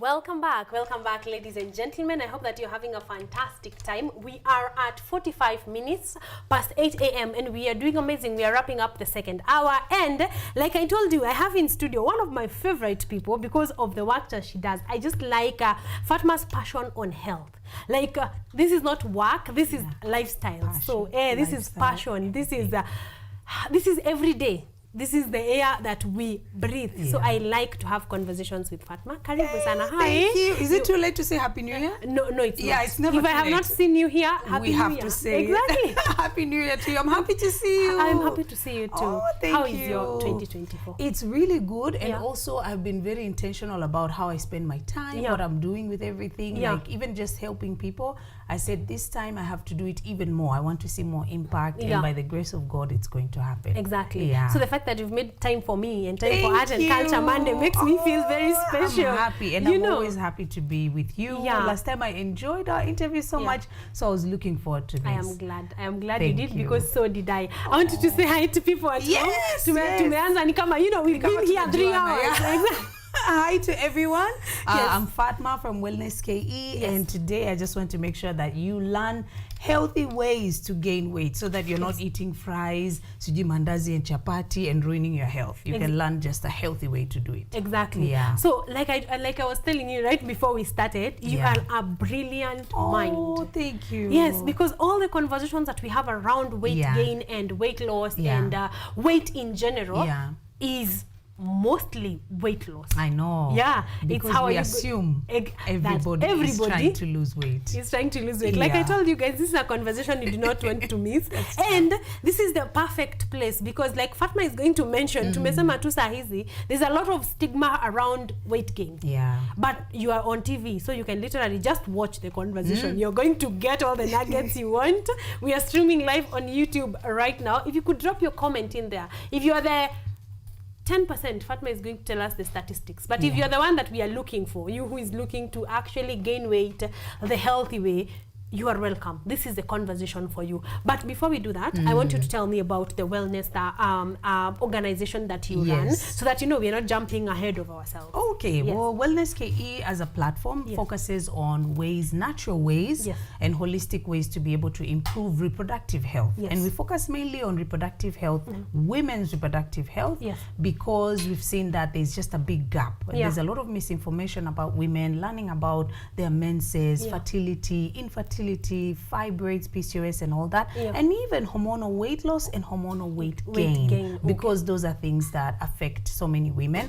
But of course this information is also open and informative to everyone else, not just women, so that they can learn ways, even children, so that they can learn healthy ways to just be able to gain weight. Exactly. And if anything, this is a men and women conversation, because if you are discussing with your wife the healthy way to lose weight or to gain weight, it becomes even easier. Of course. Have you tried to lose weight or even gain weight in a house where everyone is doing the opposite? I know, it's so very hard. It's very hard. Now everyone is taking out fries and burgers, and then you are there. They want to lose spinach and broccoli. Yes, they're looking at you like, why do you live a sad life? Exactly. Why? Why are you living a sad life? You're so right. And actually, that's one of the biggest issues that we have just as a society, whereby you might be on a personal journey. When you think about weight, it's a personal thing. Exactly. So you might just wake up and think, I really feel like I need to put on weight. Now maybe your sister or your partner is looking at you like, I've been trying to lose this weight, and here you are just walking around making me feel bad about the weight I cannot lose for years. Exactly. But you have every right, because as we are going to get into it, it's important to maintain a healthy weight, the weight that is healthy for you, so that you're living a healthy life. So if it means you have to put on weight, then you have to put on weight. Exactly. So you are well within your rights. We want to just let you know that it is not a crime. You're well within your rights. That's true. Yes, there's no stigma around it. If you actually want to gain some weight, you are well within your rights. Because I think the people that want to lose weight are very loud about it. Because it's louder than the weight gain, right? So if you want to to gain weight, we are here to give you some voice. Yes, we are here to to tell you that it is actually okay. Kabisa. So one I want to see where to start this conversation. One, like with weight gain, you remember we went through some of the reasons why someone might gain weight. Yes. So what are some of the reasons that someone might lose weight? Let's start from there. Well, there are many reasons why a person might lose weight. Yeah. And the first one is usually mental. Yeah. So you find that stress is a big factor. But in order for us to understand stress, we need to understand it's what type of stress. Exactly. So our bodies normally respond to stress in a very similar way. For instance, if you were being chased by a wild animal, and if you went through traffic and you sat through traffic and you were stressed, your body will still identify that as stress. So it doesn't necessarily filter and say this is different type and this is different type. Now, if it is long term, whereby you have been going through something for many years, maybe you're working at a certain job, it's very stressful, you've been doing it for about 10 years, that is more chronic long-term stress, that leads to weight gain. But then if it is short spurts of stress, whereby maybe you're going through traffic, or you have a deadline, or you have what, such type of stress will actually lead to weight loss. And that's because it affects your gut mainly, because stress hormones, when they are released, they are supposed to help you. Your body is naturally trying to make sure that whatever stress has come, it can actually filter it and take care of it so that it doesn't affect you. So in the process, your adrenal glands are going to release some stress hormones, which go into your bloodstream. And then when you have too much of these stress hormones, unfortunately, that now makes it very difficult for you to put on weight, because when you're eating food, you find you're not able to even absorb the nutrients from the food. All this is happening in your gut, because the gut is where now you're going to be absorbing all the nutrients from anything that you eat, right? So you find that these stress hormones go in, and then they don't make it possible for your gut to absorb nutrients from food. And so because of that, you struggle with malnutrition. It's poor nutrition. You're eating, but you're not necessarily getting the nutrients from the food. So then it will lead to weight loss. But another really big one is also eating disorders. You find that maybe someone used to have, maybe they were at a certain weight, they were much heavier, then they managed to lose the weight. But now they're scared. They don't necessarily want to go back to where they were. And so they've developed this habit whereby mentally they just do not want to eat, so that they're not going to put on the weight. The weight that they actually lost. And so because of that, they develop a disorder, because this is a habit that someone keeps. Maybe it's time to eat, they don't necessarily want to eat with everybody, because they know if they serve food, it's going to be little amount of food, people are going to judge them, and so forth. And also other disorders like anorexia and bulimia. And there's some people who, when they eat, they're actually going to go and throw up and just remove all the food that they've eaten, so that they don't end up gaining weight. So an eating disorder is very common among many women, especially younger women, because of course of the aesthetic, which is very important. Like most people are really judging women based on how they look. They appear. Are you too heavy? They're going to judge. Are you too thin? They're going to judge. So either way, even when you're at a healthy weight, they'll still find something to judge, which is a message for everyone. Like whatever you do, just make sure you do what is right for your health, so that you're not necessarily living a life whereby you're trying to please everybody else. If you're worried about your size, these are some things that you need to consider. And also just illnesses. There's actually an illness known as hyperthyroidism. So your thyroid is basically a gland that is located at the lower part of your neck. So if you were to sip water and you swallow, the part that's going to bulge, that's where your thyroid is. And so there's a condition called hyperthyroidism, which is common among women, whereby your thyroid is just overworking. So the function of your thyroid is to control your body temperature, your metabolism. Like if you were to eat food, the energy, how is it going to be expended into? Like how are you going to use up your energy? Will you use it up very fast or very slow? So in hyperthyroidism, it just means that your thyroid is working very, very fast. So some of the symptoms you find, someone is very, very slim, they have a very big appetite, they eat a lot, but they're not putting on any weight. And majority of the times their skin is very dull, it's not glowy or radiant, because they don't get any nutrients from the food they eat. And also the eyes are always bulging, like out of their socket. So if you look at someone physically, you'll notice that. And then putting on weight is very hard. And then for women, it normally goes further and affects them with their menses, with their period. So you find they have heavy period or irregular period. And then they might struggle also with issues like fertility. But then the weight loss is just the biggest factor, because when you look at them, they're more irritated, anxious, shaky, sweating a lot, burning a lot. Even just while they've eaten food, if you eat food and they eat food, they burn it very fast. They get hungry very fast. They eat a larger appetite. They have a larger appetite. But then because the thyroid is overworking, it makes them lose a lot more weight. Yeah, and of course, if your lifestyle is also poor, for instance, if you're drinking a lot of alcohol, it goes and messes up with your gut, because now your gut is where, as we said, your nutrients are absorbed from the food. So if you're drinking a lot of alcohol, you're using hard illicit drugs, these are all factors that can lead to you actually losing a lot of weight. And some medication also affect that. So in case maybe, let's say, you're going through some type of illness, make sure you ask your doctor about that. Ask them, you know, is this medication going to cause any kind of physical changes in my body? Because there's some medication that can lead to also to such to unintentional weight loss. Exactly. The thing I love about having conversations with you is the way you break things down. It doesn't feel like I'm talking to a doctor who's using all these jargons that I'm trying to understand. So I hope that you guys at home are picking a thing or two, because one, I can tell you like 4 misconceptions I have picked from just that conversations we have had. Number one is the way people say, me when I'm stressed I gain weight, me when I'm stressed I lose weight. So you're wondering how, why is it that me when I'm stressed I gain weight, and then but you when you're stressed you lose weight? But now we know that weight gain is more caused by chronic stress over a long period of time. But if it's segments of stress throughout your day, throughout your day, that might cause you to lose weight. So now at least we know that. Thank you. Exactly. I'm happy to Number two, that. another misconception I have heard is that thinking slim is healthy. Yes, that's a big one. Everyone sees you when you've lost weight, they're like, oh, because they think you are healthy, but it doesn't necessarily mean that. Exactly. So that is another misconception that we are here to disseminate. Also, another third one is that where you find someone is suffering from, you've called it hyperthyroidism, and you wonder, we are eating the same amounts of food, or even you're eating more food than I, but somehow you don't seem like you're gaining any weight. And even an important thing to mention is, if you notice that, you know, the true definition of the unintentional weight loss is just the fact that you are not trying to lose weight, but but you keep losing the weight. Exactly. So you're not on a weight loss diet, you're not working out, you're not doing anything to lose the weight. And if you lose about 5 kgs within a couple of months, like about 5 to 6 months, that already should tell you there is something going on.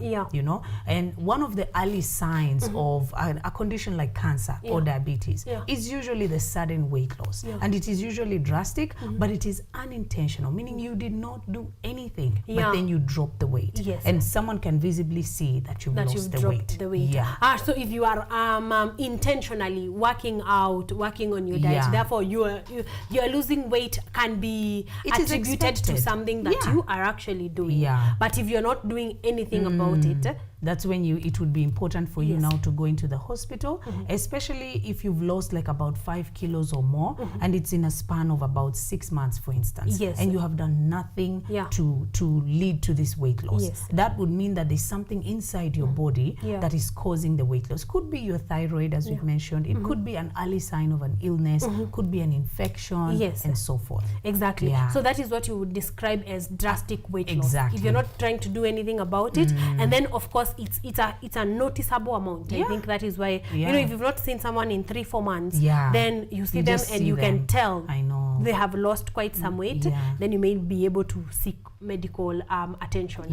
There's also another group of people that have they didn't it's not weight that they had that they lost, but they have always been smaller. And you find that maybe for this type of person, it could be that they already have an underlying condition that they don't know about, because you know, most people, especially in our culture, people don't necessarily go back to the hospital, run tests to know what's going on with them. We actually are in a culture of people just get used to the problems they have. They're like, I normally don't gain any weight, and I'm usually like that, and people get used to that. But then the truth is, if you were to go into the hospital and explain this situation, they're going to try and check whether this weight is healthy for you. It's important for everyone to know what weight is healthy for them. And this is what is known as the body mass index. So basically, if you are, maybe let's say your name is Jane and you are 35 years old, you are 80 kgs and you are 5'5". We have to determine, is 5'5" enough for 80 kgs or is 80 kgs? Yes. So because that will help you determine whether you are at a healthy weight. So even for the people who are trying to gain weight, maybe you already are at a healthy weight and you don't need to gain the weight. So the first thing for you to do would be to check your body mass index, and it's very simple. If you take your phone, you can actually type on Google body mass index calculator, and when you type that, it's going to ask you for details. So it will ask you for your age, it will also ask you for your gender. So we'll put in maybe Jen, she's 35 years old, she's 80 kgs, her height is 5'5". You put it in centimeters, you can just calculate that, and then you press calculate. It's very simple. And when you calculate, it will tell you, are you underweight, are you overweight, or are you at a healthy weight? And if you are underweight in this particular conversation, you would it will actually indicate how many kilos do you have to gain in order for you to get to a healthy weight. You might really want to gain weight for the sake of aesthetics. We know for women sometimes just women want to be curvy, they want to have a nice body, but it might not be the size that is for you because of your height and your weight. So for everyone out there, we need to be very keen on our body mass index. That's what's going to be indicative of whether we need to put on the weight and how many kilos we need to put on. And this is easy, like in fact you can do it from the comfort of your home, your phone, just a BMI calculator, and then put in your details, I believe. And then also, can we normalize knowing these details? Do you know for how long I went to the ring how tall I am? I know. You know, just trying to know how tall you are. Just trying to know how tall I am. I know what you mean. I know what you mean. And I got it measured a few times and then I keep forgetting. Oh, maybe I'm 5'2". That one I know. I'm 5'2". I get you. But I kept forgetting, honestly. And then there is all this convert your feet into centimeters. Now I get lost even more. I don't know if it's 139 you or just 140. Google your way through it. Exactly. You just put so I learned, and now I know, at least I know this is how tall I am. There you go. So like just small details like those. Know how tall you are, know how much you weigh, especially if your weight doesn't move a lot much, because surely unless you're trying to lose weight or intentionally gain weight, weight usually doesn't fluctuate very much. You're in within the same kilos. If something changes, now you know something has changed. But let's normalize knowing these details about ourselves. Do you know when I was doing my passport application, they asked what is the color of your eyes? You're like, and I'm like, I know most of us are brown, but really like that it's not information at my fingertips. I'm almost like, okay, what color are my eyes again? You're trying to look for it, but it's because we don't necessarily prioritize such things. And we don't. When you think about it, I've had my eyes my whole life. But you just don't know things about your body that you need to know. You made a very good point. Exactly. So I think basics. These are things we ought to know. How much do you weigh? What is your height? What are your, what is your type of teeth? Like just know these small details about yourself so that you can, you can even be able to keep track. Because if something changes. Some of us are overweight, but you don't even know it. Some of us are underweight, but you do not know it. So the first point of contact is know. Now, when you know, then you will know what to do about it. Perfect. Actually, that is the whole goal. The entire goal of Wellness KE is that, like, I want people to know. Because I can come here and tell you this causes inflammation. You have no idea what inflammation is. I want for you to understand what that does to your body and how that can lead to disease. Because as they say, when you know, you know. You decide, like, let me make a decision. Now you know. That's very now true. we're not telling you to put on weight because you don't even know whether you need to put on weight. So knowledge is power, and Wellness KE does that for you in a simplified manner. Like it almost feels like you're the layman's doctor. I'll break down. Don't worry. Don't worry about those jargons. Let me break it down. Let me break down what this means for you. So let's talk about body image and its impacts on women. I know we have touched a bit on it, but demystify for us. Unfortunately, I feel like society just really feels like they have the right to tell women We both did that sign because we know.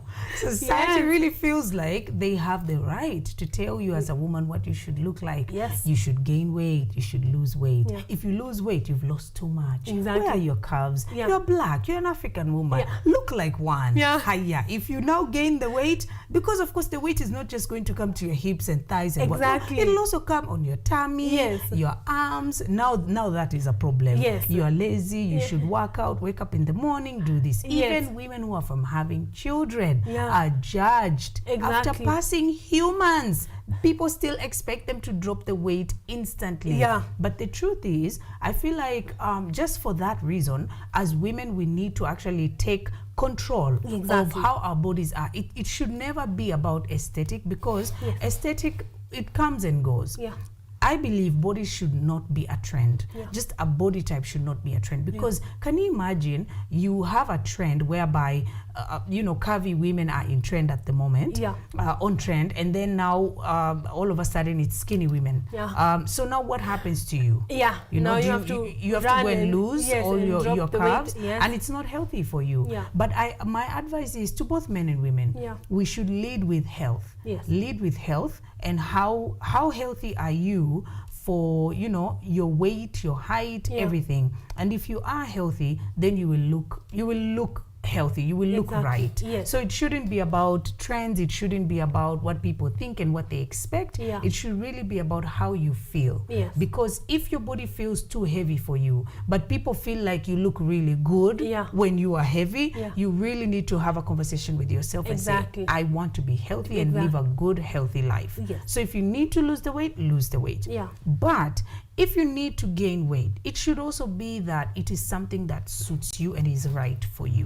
And also, we are trying as hard as we can as women. We're trying to have even more conversations on health and wellness, so that all of us can see just collectively how we need to do it the right way, as opposed to listening to what we have been told all the time. Standards have been put and set for women. I don't know why, but we have to just go and do what is right for us and for our health. Life becomes a lot easier, and also you live a better quality life because you are in good health. I think, just to echo, lead with health. And because most probably, if you actually do lead with health, the aesthetics will come. Of course. Yes, because I feel like aesthetics is the result. It is the result of you living a healthy life. So most times than not, when you lead with health, you're gonna land at aesthetics anyway. And if especially on matters losing weight and gaining weight, those are very sensitive personal issues, so they should not be led by people's comments on X and on Facebook. Tomorrow they can wake up and be like, we don't like this body of yours. And then it's called a trend, which means that it will end. Of course, at some point it will change, and then now you have to deal with the new trend and change yourself. And change the old trend that you were actually on for. That is a lot of work. That is a lot of work. But today, we are here to talk about weight gain. We really want to give quality time because we have not had this conversation. So, if you realize, whether it is from since you were young, probably you are suffering from some of these diseases that you do not know about, or it was drastic weight loss. How do you put on weight? What are some of the ways that you can put on weight the healthy way? Because what we have had, news za streets is eat. And then they eat, and then the weight doesn't come, or even the weight comes, but now it's unhealthy weight. So how do you gain weight the healthy way? The healthy way. So number one, I want for everyone to understand, whenever we eat food is normally broken down into sugars, and then so it is in your bloodstream, but then insulin is usually released by your pancreas, so that you don't end up having high levels of blood sugar, because that's dangerous for you. You could end up having diabetes and other conditions. So when insulin is released, its purpose is to make sure that this food you've eaten that's broken down into sugars is going to be stored and used up correctly. So you're going to use it for energy, maybe for your heart to pump, blood to circulate, and all that. Now, the danger comes in when we eat large portions of food, or when we eat unhealthy food, because it leads to the release of insulin, and it also spikes our blood sugar and puts us at risk of so many illnesses. Yes. So you'll find Yeah. when someone is trying to gain weight, what they're going to do is they think they need to just eat large portions of food in one sitting, like I'm just going to eat a lot of food. But we don't want to do that because we want to gain the weight in a healthy way so that we can avoid insulin resistance and high blood sugar levels. Exactly. So the type of food matters first and foremost. Yes. So we're not going to eat, you know, my fries and greasy foods and all that so that we can gain the weight. We actually want nutrient-dense foods. So it is healthy natural food, but packed with more nutrients and calories. Okay. So high-calorie foods are examples. If you're going to add some protein into your meal, so let's say it is a breakfast, right? So instead of you doing maybe mandazi, 10 mandazis and a cup of tea, it will be healthier for you to have a meal in itself because it will be packed with more calories and nutrients, right? So let's say, for instance, you're going to have something like ngwashe in the morning. And then when you have ngwashe, you can have it with a protein of choice. So it could be some boiled eggs, or it could be some chicken, some stew. You're actually going to serve yourself some, like it's a meal, some greens or vegetables there. And then you'll have your cup of tea. So once you're done having this meal, let's say for breakfast, when you count the calories in this meal, the calories will actually be high calories, more. And if you were to eat, let's say for instance, you're eating mandazi, chapati, whatever, the calories are high, but the only problem is these calories are the type of calories that could lead to illness. So you don't want that. You want the nutrient-dense foods that are natural, still put on the weight, but then you put it on in a natural way. In a natural and healthy way. So let's say you're done with your breakfast, right? So the goal is for you also not to spike your blood sugar and insulin all the time, because if you keep eating all the time, you will spike your blood sugar and insulin will keep on being released, and this puts you at risk of illnesses, right? So how long should you wait before you have your next meal? What you can do, actually you can space out your meals. So let's say you can have five meals in a day, sawa. But as you have the 5 meals in a day, you can space them out in such a way that after you've had your first meal, give yourself about 2 to 3 hours. Because that brings your blood sugar back to normal. You're not staying at a state of high blood sugar, and you're also not releasing insulin all the time. That puts you at risk. So let's say after a couple of hours, you can have a snack. Let's say after breakfast, the breakfast was mentioned, you can have a snack. Your snack can also be packed with calories and nutrients. So for instance, you know, like this is a smoothie that is healthy. But there are some smoothies that can help you gain weight. So a smoothie that can help you gain weight will have maybe, let's say, full fat yogurt, full fat milk, some bananas, some avocado, some peanut butter inside there. All these help you gain weight very fast. But this is interesting. You actually will notice that a person who's trying to gain weight, what they need to do is to make sure that every time that they eat their food is loaded with calories, but in a healthy way. So there are natural foods that are loaded with calories.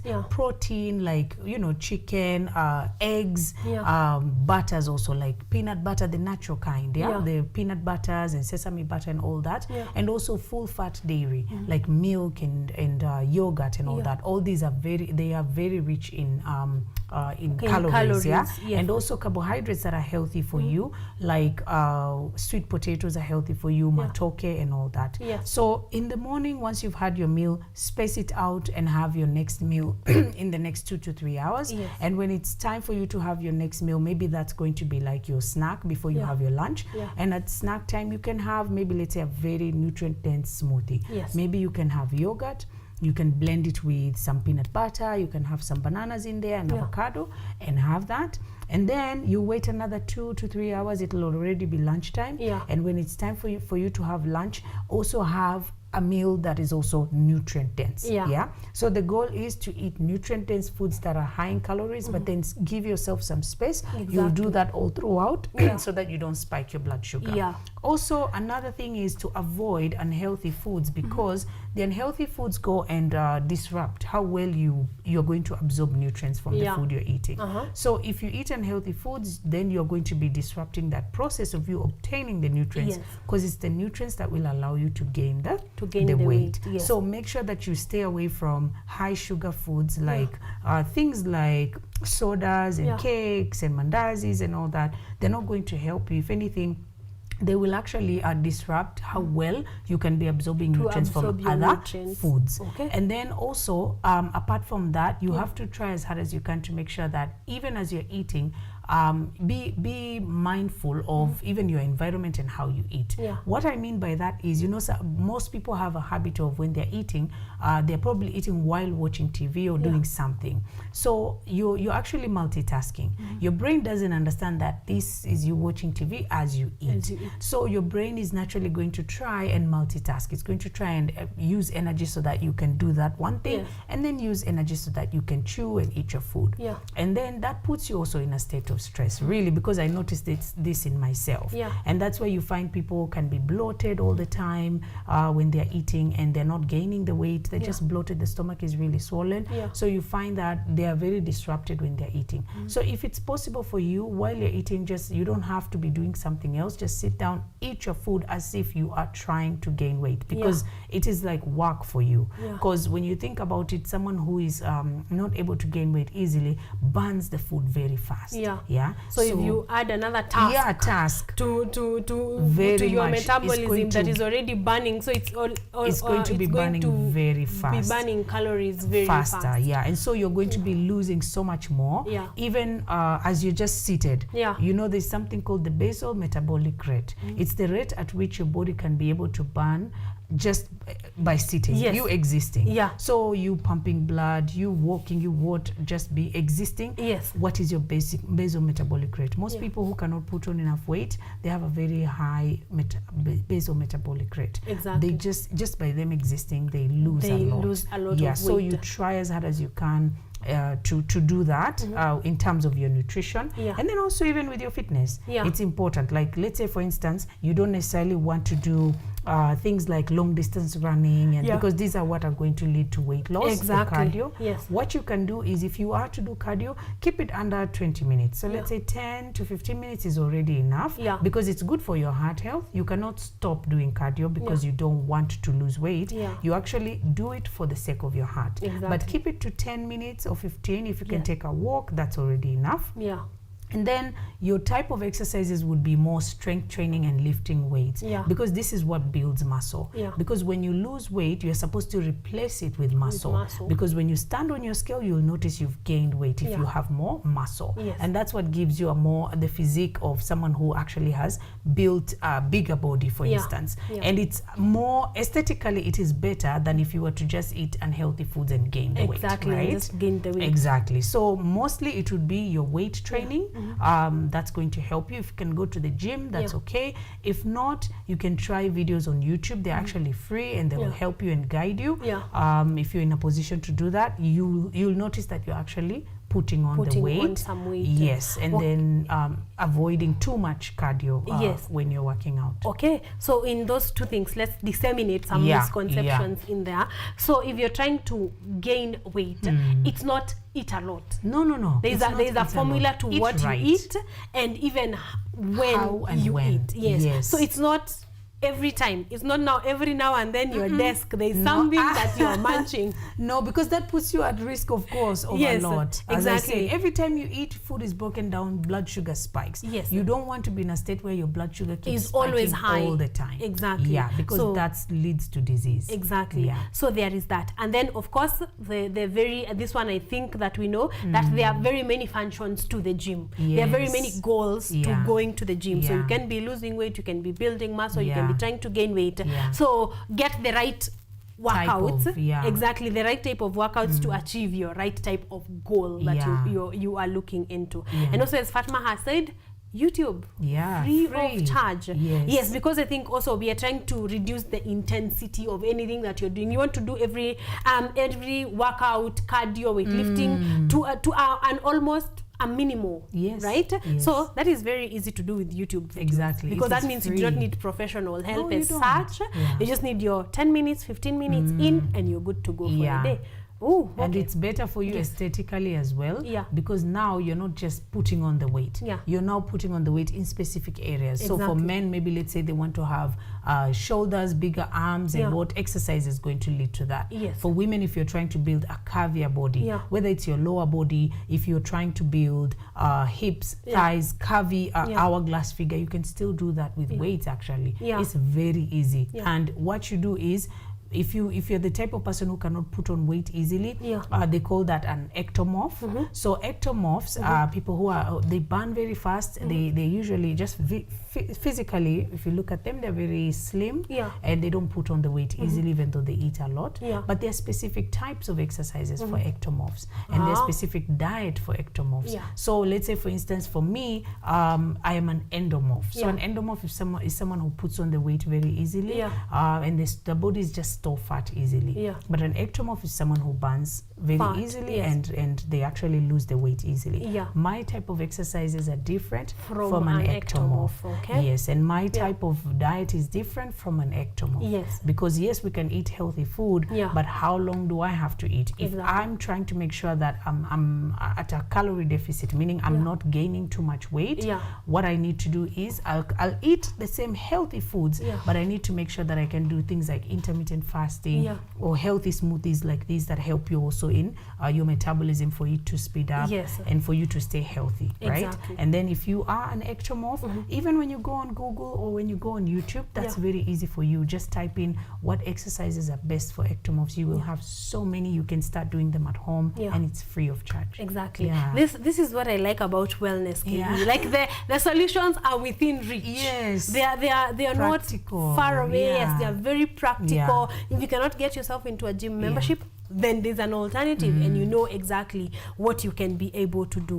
Wow, I like this. I hope that people who want to lose weight are listening in, so that, you know, some of these things they sound, as you are saying them, they sound very easy to do, very easy to incorporate into one's daily life and lifestyle and daily routine.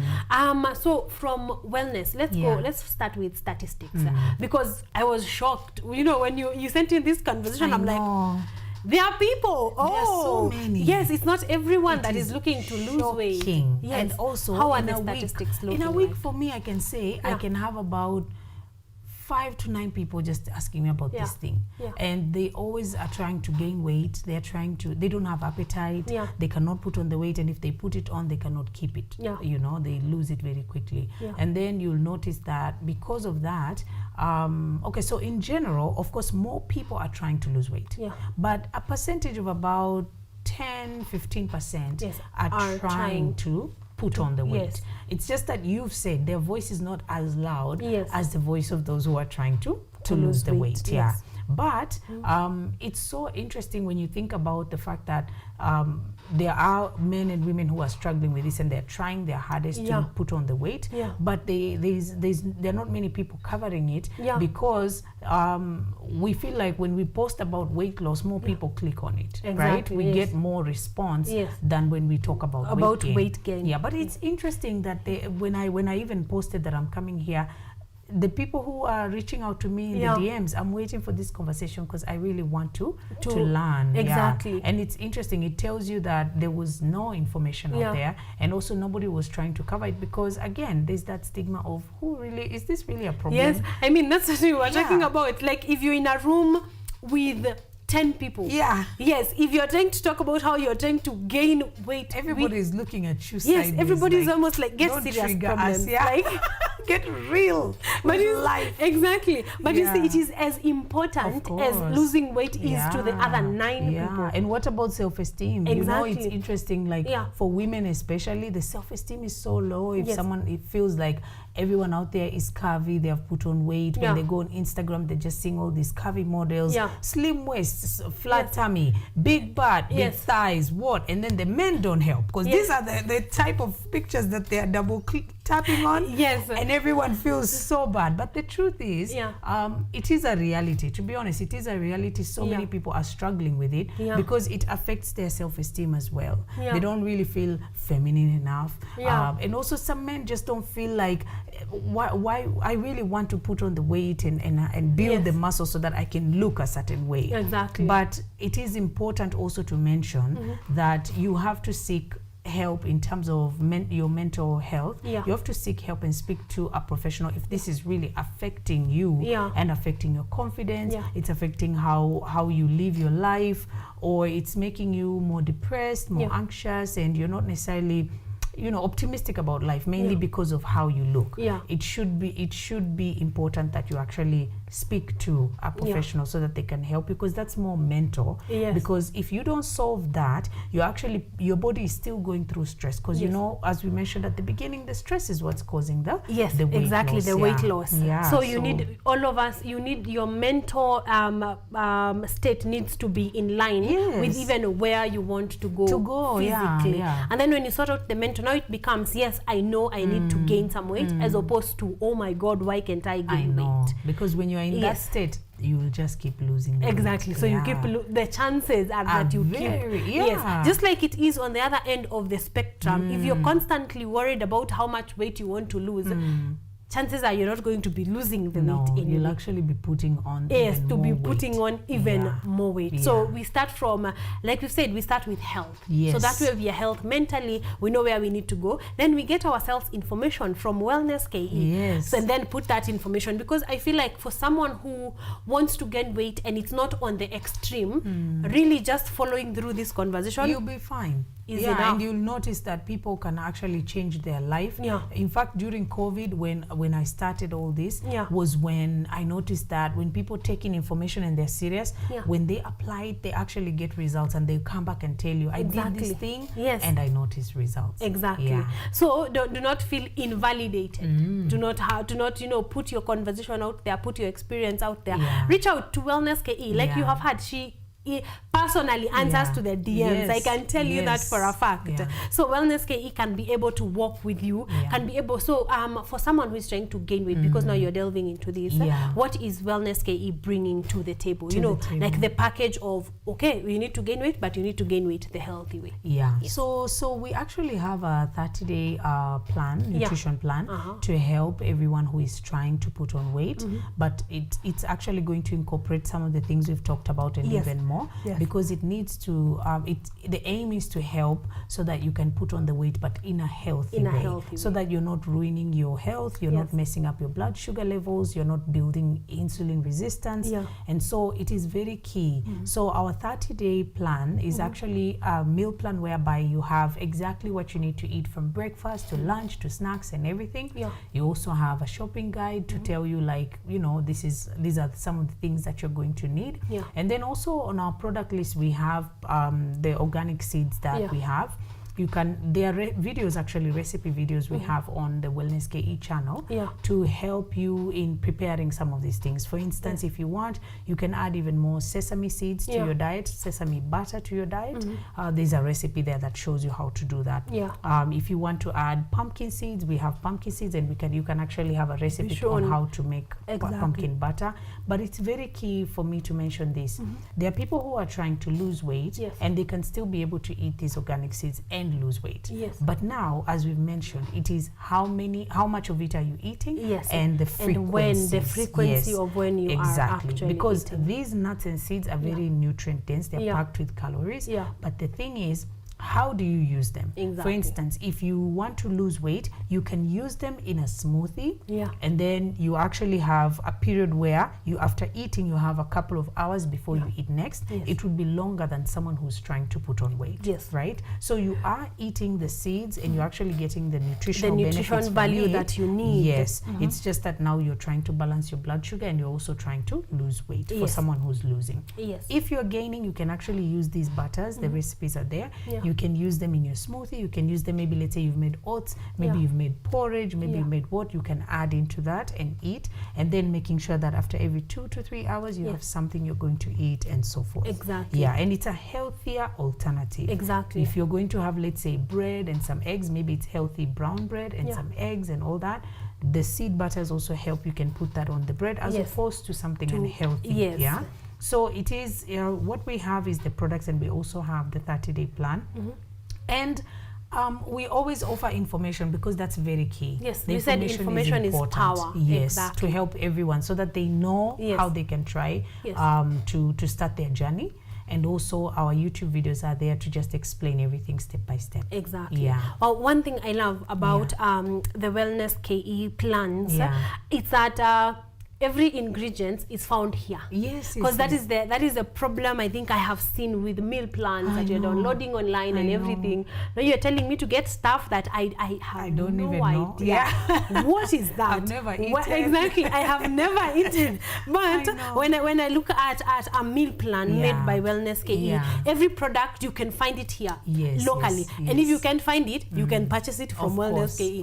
You know, like that accessibility to whatever is in the meal plan is very important. And it makes it more practical and easy for you to do. Exactly. Because surely if you are having a meal plan made by someone in the UK, truly, there is some ingredients in there that you're going to look for. Kiwi, fruit, and no, like, what? Kiwi, where am I getting? And then also it can be very expensive. Exactly. Because you start now going to the mall to be able to buy at the supermarket, you're trying to buy your food from there. Yes. But for us, our plans, you actually don't have to do that. Yes. The local person near your home will provide you with everything that you need. We'll just show you how to use it. And then also, Wellness KE being Kenyan is made for Kenyan women, African women, Kenyan, like the diet has put into consideration that you are African, that you are Kenyan, so that, you know, like, it feels like very locally made. Yeah, and also I really believe something. I really believe that if you eat what is within you, you are actually going to gain the benefits of the food. Like you've said, it's mango season. Yes. You've been eating mangoes. Oh yeah. Yes, and enjoying them. And you'll find that it's mangoes. the best way. Yes. If something is in season or if something is within you, that's what you need to eat more of. Because that is how it is planned. It is meant to help your body in that way. So we consider that when we are doing the plan. And also every plan is customized. So let's say if it's for you, your plan is different from me. I have to consider everything that you need. Exactly. I have to consider your health history, your medical history and all that, so that I can make sure that you have the best thing that suits you, the best plan that suits you. Exactly. Wow. Another perfect question that we have received. Are these weight loss or even weight gain plans just for women, or men can get into it? No, it's also for men as well. It's interesting that I even received 2 messages yesterday, and they're from men who are trying to put on weight. Put on weight, but then still control their blood sugar. Because you know, a very interesting thing, an illness like diabetes, for instance, some of the first symptoms is someone just drastically loses a lot of weight. Exactly. So if someone wants to put on weight but then still be within their healthy blood sugar levels, they're still able to do that. Actually, speaking from little examples, I think the messages I have seen of people trying to gain weight has been more men than women. Yes. At least in my interaction. That's true. Because I think for women, we have really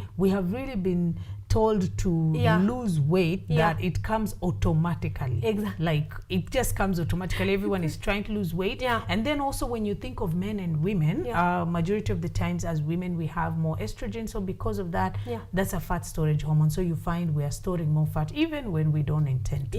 But then there are some women, especially those who have thyroid issues, conditions like cancer, diabetes and stuff, and they would struggle with putting on the weight because there is already an illness there. Exactly. So men, you are welcome to the platform. You are welcome to try on how to put on weight the healthy way, and how to lose weight the healthy way, because Wellness KE does both.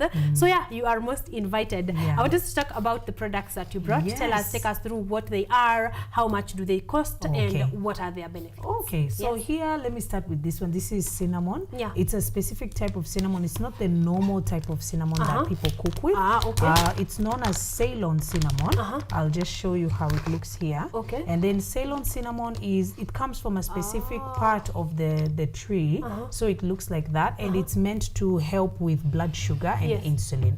So for instance, if you're struggling with putting on weight but you want to balance your blood sugar, this is important. So for instance, after you've had your meal, you would have this type of tea. It's cinnamon tea. You just take one stick and boil in water, and then once you've boiled in water, you pour into your cup and drink, because that is supposed to help someone who wants to put on the weight but does not want to spike their blood sugar and be in that insulin resistant state. Yeah, because so also important. like we said, anyone that's trying to put on weight is eating a bit more than a person who's trying to lose weight. So you need to keep your insulin in check, so that now you're not on high insulin every time. Thank you. Okay, you're learning. I told you. Loving that. Thank you.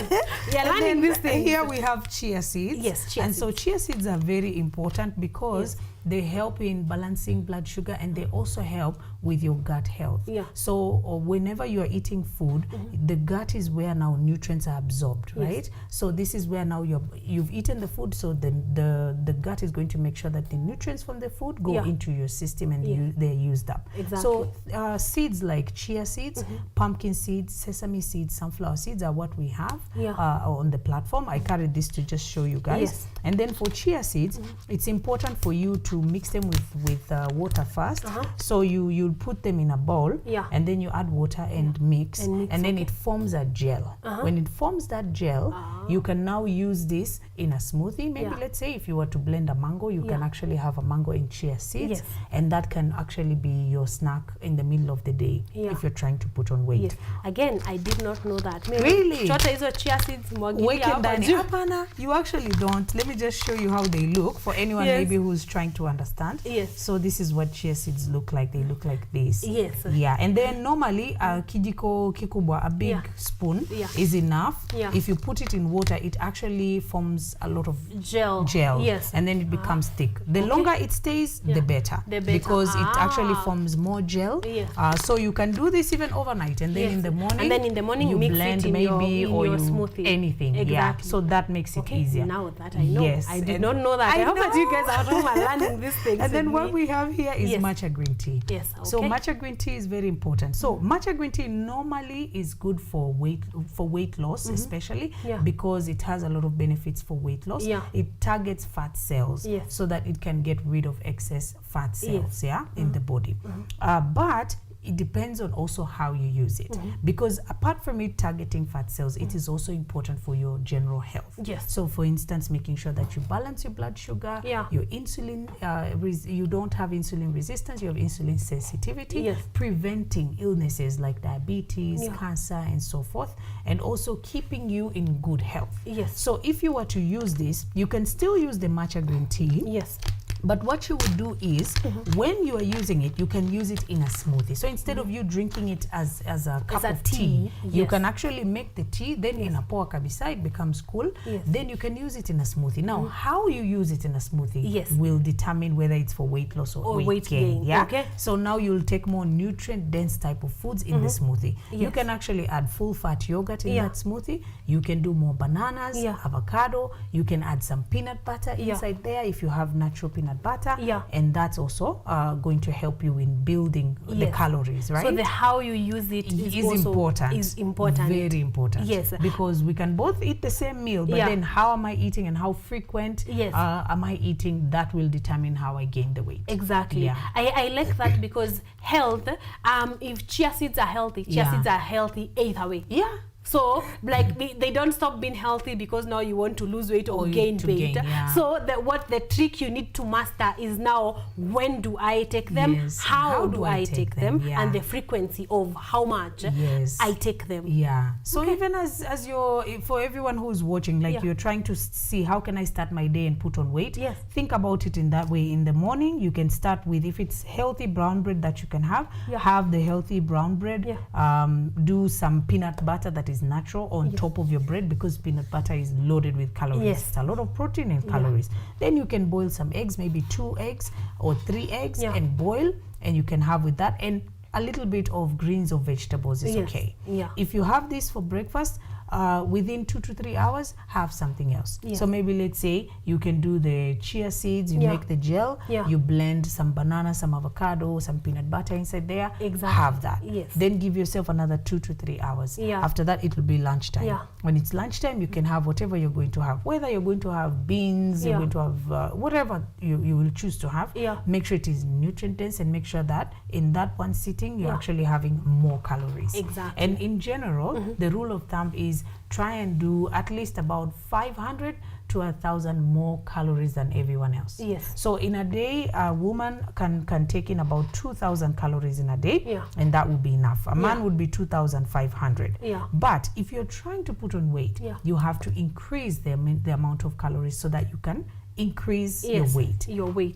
Because the more calories you put in, make sure that the calories you put in are not the same as the amount of energy you expend. So be your intake should be more your output. So because of that, you'll add about 500 calories to 1,000 depending on how much weight you need to gain. And remember, we talked about the body mass index. So now you already know your body mass index. You know how many kilos should I gain. Now that I understand how many kilos should I gain, now I know how many calories do I need to gain this amount of kilos. So how you'll add your calories is making sure that you have smaller portions of meals all throughout. And when you sit down to eat, everything you eat is high in calories. But healthy for you. So high in healthy calories. All right. We have some feedback coming in here. Joshua Mothei saying YouTube is a whole university. Yes, please. Would we graduate? Take these courses and graduate from the University of YouTube. Someone by the name Awesome Life, and what can I add to my uji power? You can add the seeds. You can add, let's say for instance, you're doing uji. You can do some pumpkin seeds. You can do some sesame seeds, sunflower seeds. You can also do peanut butter. You can do, let's say if you have peanuts at home, you can make your peanuts kabisa or buy them when they're already made. Then you put them in a blender. Ukishatoa the cover, the maganda, you put them in a blender, then add a little bit of oil and blend. When you blend, you'll end up with a peanut butter, your own peanut butter. So you put this in a jar. Now every time you have the uji, you add peanut butter into that. And then if you can have things like bananas while you're having your uji and your peanut butter, add it inside there. That's a lot more calories. And then the seeds also, when you're using them, you can use them as a butter. So let's say if you have pumpkin seeds, you have sesame seeds, which is what we offer at Wellness KE. You roast them, because when they are roasted, you are activating more protein and fat. Once you've roasted them, now you blend. You can blend them. You add a little bit of oil, you end up having a butter. And now every time you can add. So let's say unakula oats, you add that. 2 scoops vijiko kubwa mbili. So you can add 2 scoops of that as you eat, and then some bananas on top.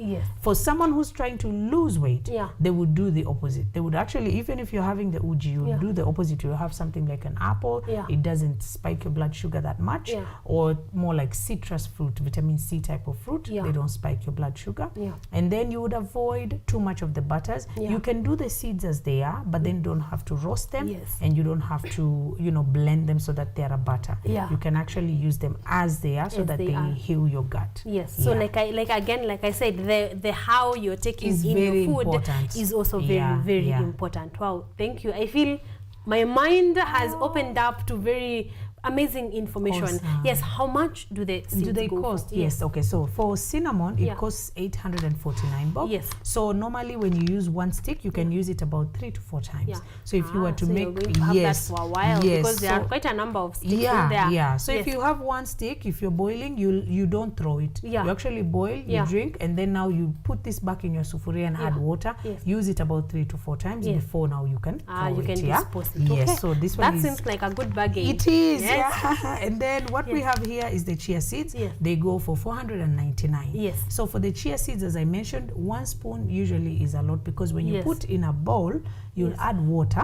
When you add water, you'll how much water are you? Oh, yes. Oh, the price is 499, and the amount of water is about, let's just say like about 4 tablespoons of water. Yeah. So with the chia seeds, not a lot of water. Not really. a lot of water. Yeah. But the more you, it's as if you're making an egg. You're beating an egg. Yes. So you'll do that so that it doesn't clump up. And then once you've done that, when you leave it to sit, you'll see it increases in amount. Yeah. That's why I don't want you to put a lot, because now you'll have a lot. Yes, you'll have a lot of chia seeds gel. How much water for the cinnamon? For the cinnamon, a cup and a half. So for one stick, you'll do a cup and a half of water and put one stick in the sufuria and boil. Let it boil. Once you've boiled, you can drink this after a meal. So let's say you've had your big meal, drink the cinnamon so that your blood sugar is not high. Exactly. Because a big meal also spikes your blood sugar. All right. Yeah. Yes, let's go to our green tea. The matcha green tea. Matcha green tea is 670 bob. Yes. So what you do is we never boil matcha green tea directly on heat. So we boil the water, unazima gas. After that, now you take a teaspoon kijiko kidogo of matcha green tea and add into the sufuria. Then you cover it with a lid. When you cover it, the purpose is for it to steep, like so that it can change color na inachanganyika vizuri. And then once it has done that, now we're not going to drink it as a tea, because our aim is weight gain, right? If it's weight loss, you have it as a tea, especially after a workout. It speeds up your metabolism very fast. But if it's weight gain, what you'll do now, you utangoja if it is cool, or you'll put it in the fridge. Then now you take a blender, you can blend this into something like a smoothie, but using fruit that is going to be more healthy, banana, fats, avocado and things like that. Then usisahau your peanut butter, all of that, put inside there, so that you have a big jar or a big glass like this of a smoothie. And you're drinking that now like 2 hours after you had your big meal. Your meal. Yes. All right. That, like I said, the last time, it's for under 1,000 bob. And actually, for some of these combinations, for 1,000 bob, you get two of this of the product, and you are going to love it. They are healthy. They are like picked out from the best. I really don't know how I can put this better for you, but picked out from the best. And then also you get guidelines. The one thing I love about Wellness KE, you're not just selling product. So what do you need your chia seeds for? So this is the way you should use them to achieve the goal that you are actually getting. Please give us social media handles, because we are out of time. We talk. We can go on and on. Yes, but you can find us on Instagram. It's well_SKE. Yes. On Twitter, it's at KE Wellness. On YouTube also, we are Wellness KE. On Facebook, Wellness KE. We are also on TikTok, but on TikTok it's Fatma Sparkle. You'll find me there, Fatma Sparkle 1. You can be able to ask any questions. If you want recipes, let me know. If you want to sign up for the 30-day weight gain plan, please let me know. I always answer every DM so that I can help you. Yes, I can tell you that from experience. Just go, Kimbia Pale IG. She will take care of you. Yes, you will get your responses in time. You will get your plans in time, and you will get a person to hold your hand as you actually go through the 30 days. So you are guaranteed. So if you're out there and you want to gain weight, whether you are a lady, a man, you want to gain weight but you want to do it the healthy way, Wellness KE or Fatma Sparkle is exactly the place that you should be. So the best that you can do for me right now is to go follow IG, follow Wellness KE, Fuata, and then now start talking to Fatma. See your plans, because she has a lot going on. She has, sometimes we will be talking about diseases affecting women. Sometimes we'll be talking about healthy foods to gain weight, then healthy foods to lose weight. There's a lot that you can really gain just by clicking follow. And then, of course, go ahead and get the products from Wellness KE, because like you have said, don't you can chia seeds kwa mama, kwa soko. You don't know where they're from. They have to be organic. Yes, they have to be organic. So get all the organic products from Wellness KE, and you are going to bring us your testimony, because I know that Fatma is really putting in her best to get you to live your best lifestyle. All right? Okay, so Nini Yachani, enjoy some juice. You're going to close up here. Let me hear what today's recipe brought. But thank you so much, Fatma. It's always an honor and a pleasure. So happy. And thank you for doing the personal reach out. Sometimes this we don't know we need to have these conversations, but when you bring such things up, we really appreciate the value that you bring to the table. Thank you so much. And I always tell you I enjoy, and you're such a good host. Every time I sit down, I don't feel like I'm having an interview. I feel like we're just chatting. Thank you. God bless you. Thank you so much. Amen. Thank you very much. Ladies and gentlemen, that's where we put a comma to our full stop, actually, to our lounge number 2. Let me enjoy my smoothie. I'm going to catch you in a bit.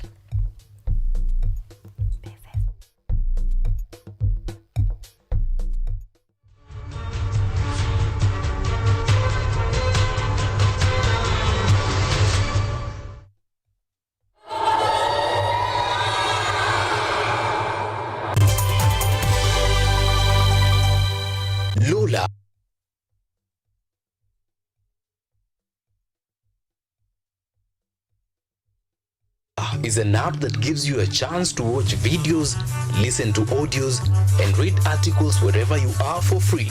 Motivational stories, dramas, campus life, technology, lifestyle, adventure, sports, academics, jobs, entertainment, and more. Download Lola now on Play Store. All you need, you got Lola. Are you an aspiring media practitioner, a graduate, or you just want to advance your skills in television production? Then welcome to Kenyatta University, where education meets innovation. KUTV, the premier university television station in Kenya, is now offering short courses in TV studio, field technical operations, and video editing. Through these courses, you will acquire hands-on skills on camera operations, media production, lighting techniques, audiovisual editing, and sound and visual control, and how to operate key equipment in modern TV control room. Enroll today at KUTV and discover your full potential in cutting-edge TV broadcasting. Graduates of these courses will receive professional certificates. For more information, visit our offices at KUTV Studios or call us on 020-870-4252 or 020-870-4255 or SMS us on 0739-110-544. KUTV, a new experience.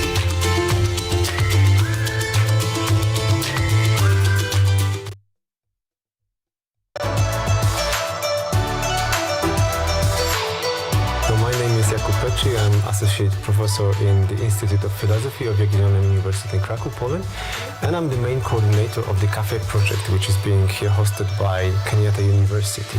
My name is Ewa Hudoba. I am a project manager in this consortium. Keep watching cutting-edge research at Kenyatta University Television.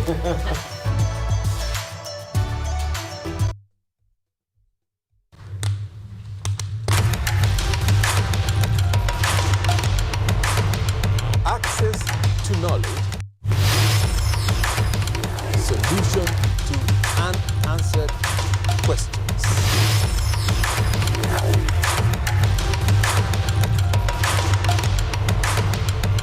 Guidelines to pursuing your rights and repossessing your property, intellectual or material. This and more only on Law Matters.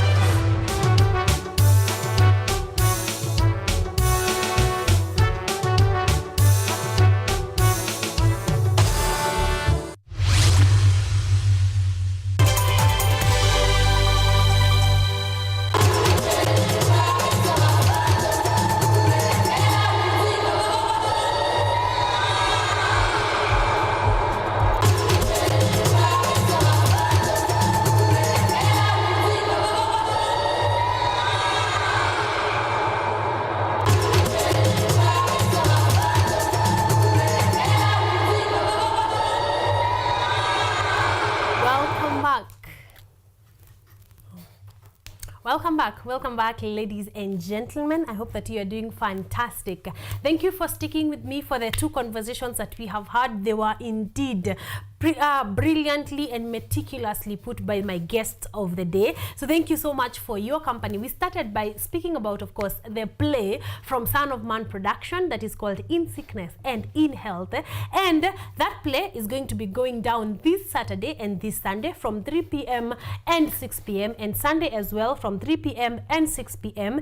And it's going to be phenomenal. Leila and Peter Saisi were here to just give you a feel of what it will be like. We've also learned that we are going to be talking about cancer at length, but also there's going to be music in there, there's going to be poetry in there, so it's going to be a mashup that you cannot afford to miss. So kimbia pale sahizi mook.com, look for In Sickness and In Health. It's a play by Son of Man production, and you're going to be having an amazing time. Also, like I said, we have tickets. We have a few tickets for you, so I think we can be giving one or two of you tickets to In Sickness and In Health. And all you need to tell me, by the way, in the course of the week, as we celebrate the legend that is Charles Ouda, or aka Charlie, I just need you to tell me one thing. one thing that stood out, or one thing that you remember about Charles Ouda, about the late Charlie, just let me know. Kimbia tu pale kwa social media za KUTV inbox, write that in, and you can win yourself a ticket to still celebrate the great thespians that we have with us, the great thespians that we have with us that are still doing amazing work. All right, and then of course we had the second conversation with Fatma, talking all about gaining healthy weight. Yes, so if you are there, if you're a man or you're a woman that has been wanting to gain weight for the longest time, you probably do not even know where to start, you did not know where to start, Wellness KE by Fatma has given you the blueprint. All right, so kimbia pale Instagram or YouTube or Facebook, look for Wellness KE, and you can be able to follow through step-by-step guide. Like you have had, there's a whole 30 days plan on how you can actually be able to gain healthy weight. What are you waiting for? Kimbia pale, get yourself that plan, get yourself Fatma. She is going to take you through every step of the way until you have gained that weight that you want, and in a healthy way. All right, so thank you so much for joining in. Thank you for all of those who have commented today. It's been an honor and a pleasure. Today's conversations have been heavy and long, but really entertaining, so I cannot wait. I'm going to see you on the second Monday of the month of February, the year 2024. I'll see you guys. Ciao.